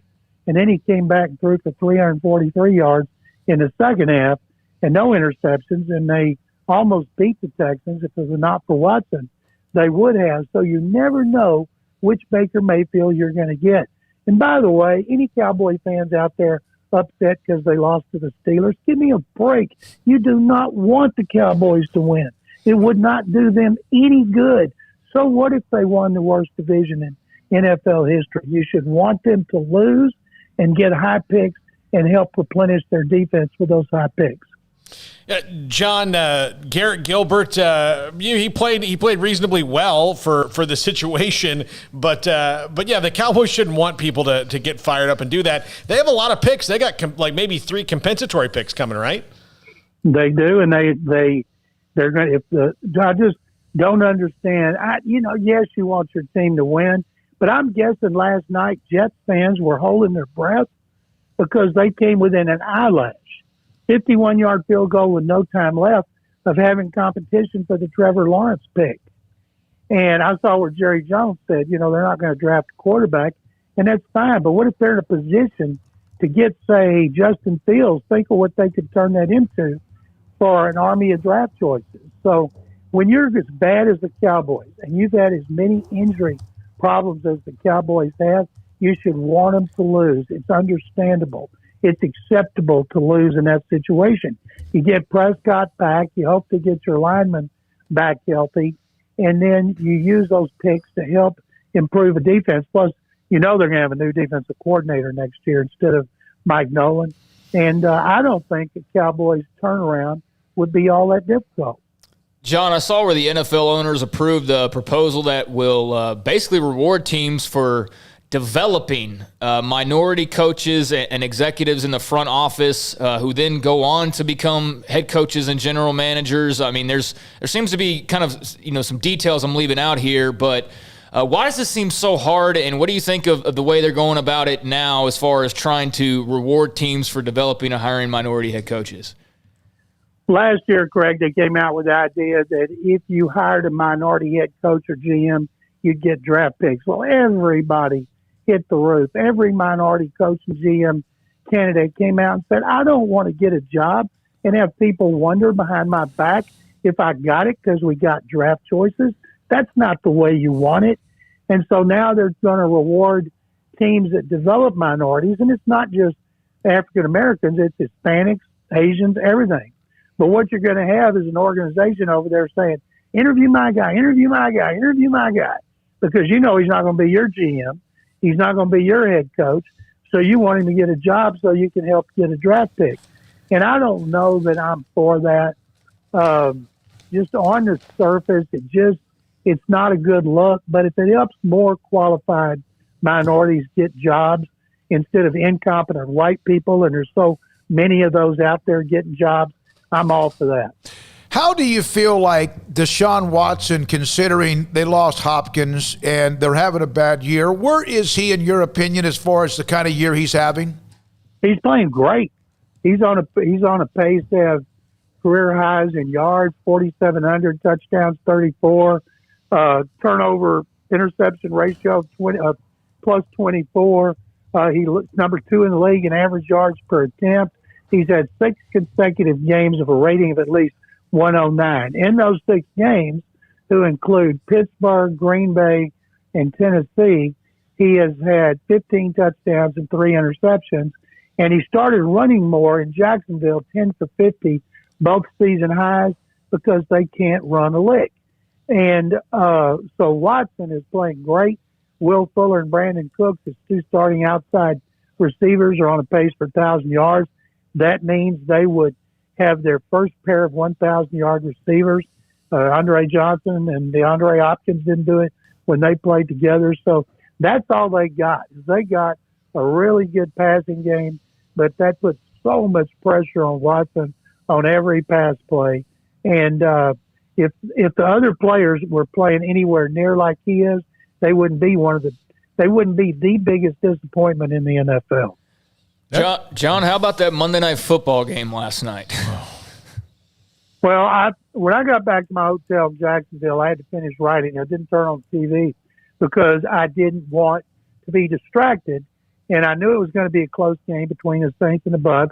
So when I was just about finished, I put it on. I looked up right before half, 31-0, and I thought, man, I feel bad for the Saints. That's my preseason Super Bowl team. And then when I focused on it, I saw the Saints were leading. I have never been more shocked at a score. When we consider it was Brady and all his receivers and the way they've been playing, and everybody was anointing a Super Bowl team in the NFC, the Saints just kicked their, up and down the beach in Tampa. And then last night, the only thing that was surprising is the Jets were winning. I didn't watch that at all. I turned it on at the end to see if it was over. And I had to admit, I watched the end. But thank goodness for the Jets. They were not able to pull it out. Thank you, John, as always. John Thank McClain. you, guys. Sic'Em. There you go. John McClain. See, Man, quick triggered you, didn't he? Can tell Armstrong has never run a phone system. Yeah. He didn't have the M out of Sic'Em out of his mouth yet, and he's already hanging up the phone on Armstrong. I'm telling you. That's quick draw McLean right there. Be careful with that. By the way, Armstrong, what's going on here? CJ, are you learning a different part of the business? Yeah, I'm having him run the video today. So has it gone okay? It looks like it's okay. It's not as good, but it's no, it's good. It's good. Yeah, he's doing well. He's too nice. I mess up a lot too. So has it gone okay? Because you're neutral here. It's not as good as Armstrong. That's not. No, okay, that's not true. Jack and Armstrong and CJ, we again, Drake on occasions is here as well. It's just I always say this, but you have to understand this is a television production. Mm-hmm. It's not just us with a stick in front of us as far as a microphone. It's an incredible, the amount of money and effort that the partners, Ashley and Colt and Brian, have put into this, thanks to our great sponsors, is amazing. We've never been a part of it. I did TV for almost 20 years, but this has been fantastic. It really has been. I love it. It's interesting, Paul, because that screen that we can see makes a huge difference because we didn't have that for a long time. No, I know. It's like a teleprompter video. It makes me very aware of everything that we're doing, which before you kind of just still think you're on the radio without people watching you. And it's basically real time. Sometimes there's a slight delay. It's absolute real time. Did you do this so you could tell? I could. Yeah, I just because I wanted. Yeah, that's exactly almost in real time. Okay. I got to get a little. Jack, would you get my cosmetic bag? I got to get a little powder up here on the forehead's kind of beaming a little bit more than that's what I used to have to put that powder on it. It ruined shirts. Did you have to ever use like foundation? Huh? It's the new lights. It's the new lights that are. The lights are better? But it's making your head. I'm going to go Craig with a cap starting maybe. See, there's 3 up here now. I know. I feel like I'm like. And there's 2 above us. I knew I feel like I'm in a Russian prison right now. Yep. We're interrogating you. I knew something was different. It was much brighter in here, but that makes sense. A note about Temple Belton. Thanks to Greg Willie, he's part of Tim Bell Sports. He was with the Temple Daily Telegram for a long time. He's got his own site now, Tim Bell Sports. Temple and Belton didn't play in 2014 and 15. You would think this was like a 100-year rivalry. There's a story that I believe Greg Tepper may have written that is absolutely fantastic on this rivalry, which has actually had more potholes in it than you could think. Jay Plotkin last year. They went 60 years without playing. First time they met was in 1970. And the whole reason we're bringing this up, well, one, they were supposed to play. They're not going to play now at all this year. It's better known for stops than actual games. They went 60 years without playing because in the 1920s and 30s, there were so many fights, rabble-rousing off the field that a judge decreed they couldn't play each other anymore. And that happened in 1934, according to the Temple Daily Telegraph. 60 years they didn't play. They resumed in 96, but they didn't play until 15. They didn't play in 15 and 16. Now they were in the same district for a while. Man, it's not as long extending as you may think. No. And so it's just another interruption in a rivalry that's had a lot of interruptions. Yeah. Oh well. I mean, it's the theme of the year for a lot of teams. A lot of rivalries have. I don't know off the top of my head, but I would imagine there's quite a few. Temple has won 7 straight since Belton's last win was in 2010. Yeah, and obviously rivalries matter when it's back and forth, and Temple has had the upper hand there. It doesn't mean it's a less exciting game for the people that live in those communities. I know it's a big deal, but I think both will be able to get over it just okay, especially given the circumstances. So back to next year. All right, let's take a final break. Tomorrow we have a special guest tomorrow on Veterans Day along with Ben Lieber, former Kansas State linebacker, who's now a part of broadcasting. He'll be on the game tonight, this Saturday, Baylor and Texas Tech. If you missed earlier today, Mack Rhoades was on with us. Robert Smith, who's a part of Fox Sports, again on Dave Aranda and Baylor. This is Sic'Em365 Radio. The First National Bank of Central Texas, 5 locations right here at home. Waco, Woodway, Hewitt, China Spring, Mart, and Hillsboro. Familiar faces making local decisions, here to help you, your family, and your business. Whether it's great times or tough times, all of us need a bank we can count on. Great people with great technology dedicated to their customers and helping our area grow. Safe banking in person or use their online and mobile apps. Convenient drive-through and ATMs at all locations. And they've got the First mobile app, which is you can do your banking anywhere you are. You can check your balances, make transfers, pay bills, transfer funds, and that, of course, comes with First Deposit.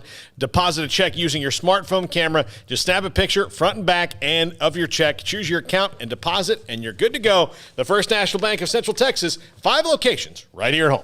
With so many companies and policies out there, it gets so confusing shopping for insurance, and I never know if I'm getting the policy that's right for me. Luckily, I met the team at the Niche Group Insurance Agency. With the Niche Group, you can go to one company and get access to coverage options from many insurance carriers, and you get to speak to a real person about your specific coverage needs. With the Niche Group, I know I'm getting the right coverage at the right price. If you need insurance, talk to the experts at the Niche Group at 1-800-258-8302. One size fits all. That may be all right for an adjustable belt or cheap sunglasses, but when it comes to your financial needs, no one wants a one-size-fits-all strategy. Ben Erlinson, your Edward Jones financial advisor, knows that his most important goals are yours. That's why he takes the time to understand your needs, knowing you. That's how Edward Jones makes sense of investing. Ben Erlinson, 100 North 6th Street in Waco, 254-759-8533. Edward Jones, member SIPC. Riverbend Liquor and Wine has their easy-to-access drive-thru open and convenient and clean in-store location on the corner of Lakeshore Drive and North 19th Street in Waco. Riverbend Liquor has the best and most extensive variety of craft beer selections in Waco, and Balcones whiskey, including single malt, pot still, baby blue, rye, brimstone, and the all-new lineage in stock. Riverbend Liquor and Wine, family-owned and operated, and a hidden gem in Waco on Lakeshore Drive and 19th Street. And find out more on Facebook and Instagram. Let Camille Johnson Realtors guide you seamlessly through the process of buying your dream home or selling your current one. Commercial, farm and ranch, or residential, Camille Johnson Realtors can smoothly and successfully lead you through any transaction. With a team of 28 experienced agents who are excited about serving you, Camille Johnson Realtors services the entire greater Waco area. If you're in the market to buy or sell, contact Camille Johnson Realtors, 104 Midway Center in Woodway, or find them online at www.camillejohnson.com. Camille Johnson Realtors, elegant, charming, warm. Welcome home.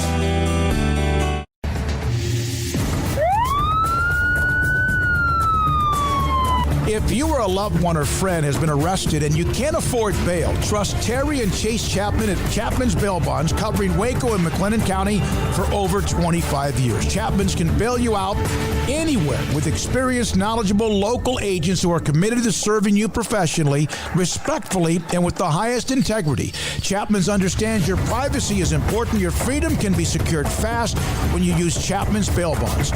Open 24 hours a day. Payment arrangements available. Call Chapman's Bail Bonds. When you need help, 254-754-1603. When you ring, we'll spring. At Ideal MRI, we feel blessed to be part of the Waco community. We're a small family business here in Central Texas. At times like this, the cost of healthcare has never been more important. And unfortunately, significant illnesses and injuries still occur. And that's why Ideal MRI is open and here to serve you through this difficult time. So if you need an MRI, ask your doctor about Ideal MRI. You can schedule online in minutes at idealmri.com or call 833-IDEAL-MRI.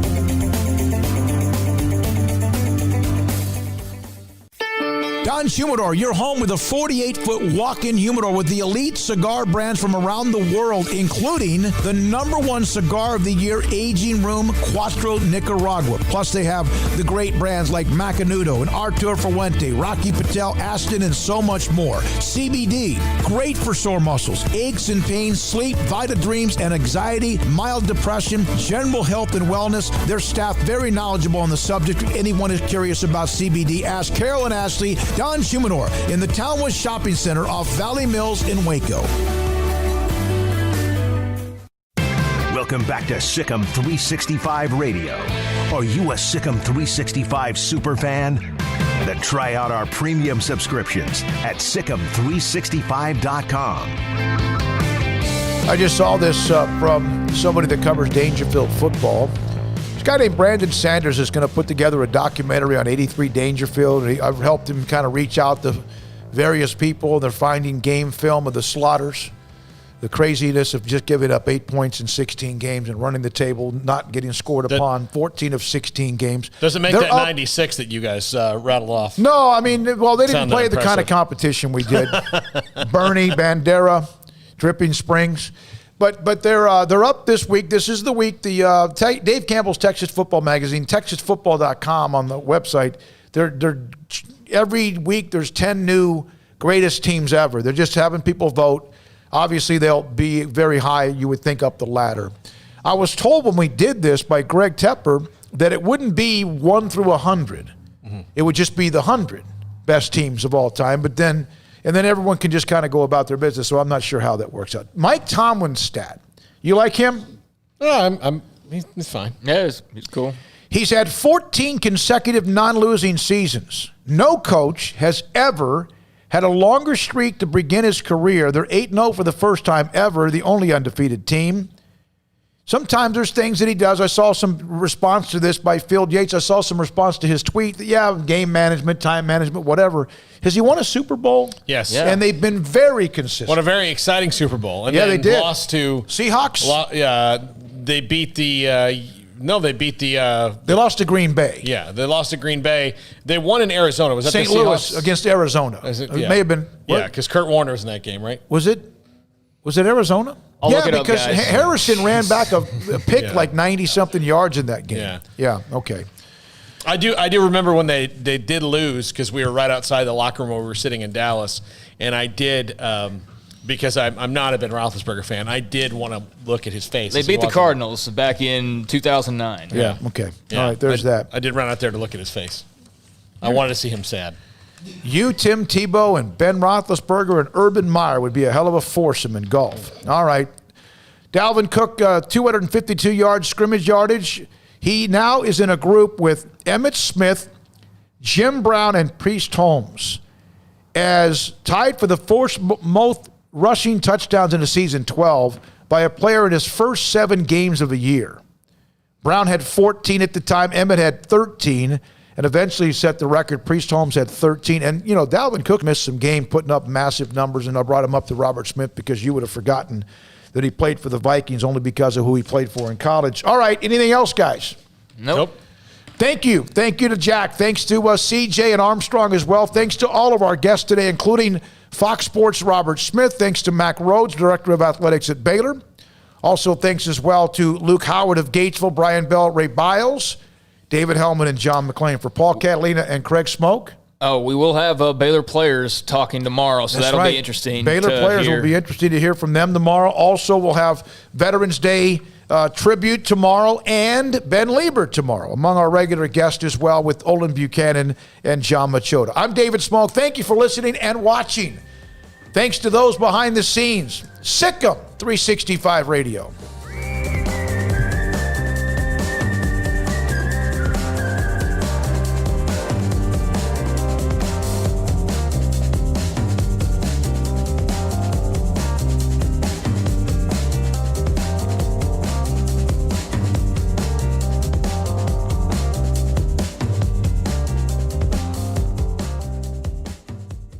Are you a Sic'Em365 super fan? Then try out our premium subscriptions at Sic'Em365.com. Stepping into the boots of a U.S. Army officer can add confidence and leadership skills to your son or daughter's career path. See all the things they can achieve in our boots at GoArmy.com. U.S. Army Waco Recruiting Company, 254-598-8131 or 254-776-1543. Waco's newest gym, Halo Athletic Center, 5725 Bagby Avenue, right behind Region 12 and across the highway from the Central Texas Marketplace, where motivation, inspiration, and hard work are the driving force. State-of-the-art equipment, indoor and outdoor track, locker rooms, showers, yoga and bar classes by Duality Yoga, Bod Pod potty composition analysis, and registered dietitians, all under one roof, where we rise above. Come join the Halo Athletic Center and be a part of the change. Your change. It takes time to reach goals. It's a truth that applies to more than sports. It goes for your financial goals as well. You work hard for your money, and you deserve an investment strategy that lines up with your game plan. And Tom Albers, your Edward Jones financial advisor, can help. If your financial investments aren't putting forth the effort you desire, stop by today for a financial review. Tom Albers, 4301 Lakeshore Drive, 254-776-7605. Edward Jones, member SIPC. Have you tried a do-it-yourself program to lose weight? You may not know that in a typical do-it-yourself program, a quarter of the weight you lose is due to muscle breakdown and loss. With COVID harming obese and overweight patients, being at ideal body weight is more important now than ever. Over 30 physicians in Central Texas, tired of seeing patients fail at losing weight themselves, opened Muscle-Wise Nutrition. This is a coach-managed weight loss program that targets fat and spares muscle. The 4 Muscle-Wise locations have taken off over 19,000 pounds from Texas dieters in the last few years. The combination combination of coaching and weekly body composition analysis to target the fat loss are the keys to success. The coaches teach you how to eat and live a healthy lifestyle. Email Sic'Em365 at MuscleWiseNutrition.com today, and the coaches will contact you about their free educational seminars. Do not wait. Email today and start MuscleWise at Sic'Em365 at MuscleWiseNutrition.com.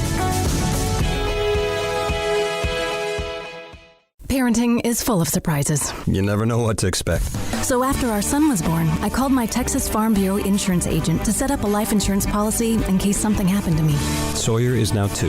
And we'll soon have a sister. There's no one else I would trust with protecting my family. Stop by and see our agents at one of our 3 McLennan County locations. Coverage and discounts are subject to qualifications and policy terms and may vary by situation. Do you or your kids get nervous about going to the dentist? Stonewood Dental, Dr. Steve Childress, he can help. I've spent a career taking care of patients who as children had bad experiences, and now they're adults that hate going to the dentist. If I get a kid at 3 years old and they come every 6 months and it's a happy experience, it's normal for them. Now they have an accident at 6 or 7 or 8 at school. Now they have a broken tooth or a trauma, and they have to come here. They're used to lights, they're used to water in their mouth, they're used to experience, they already trust us. It's amazing what we can do with that kid without it being a negative thing.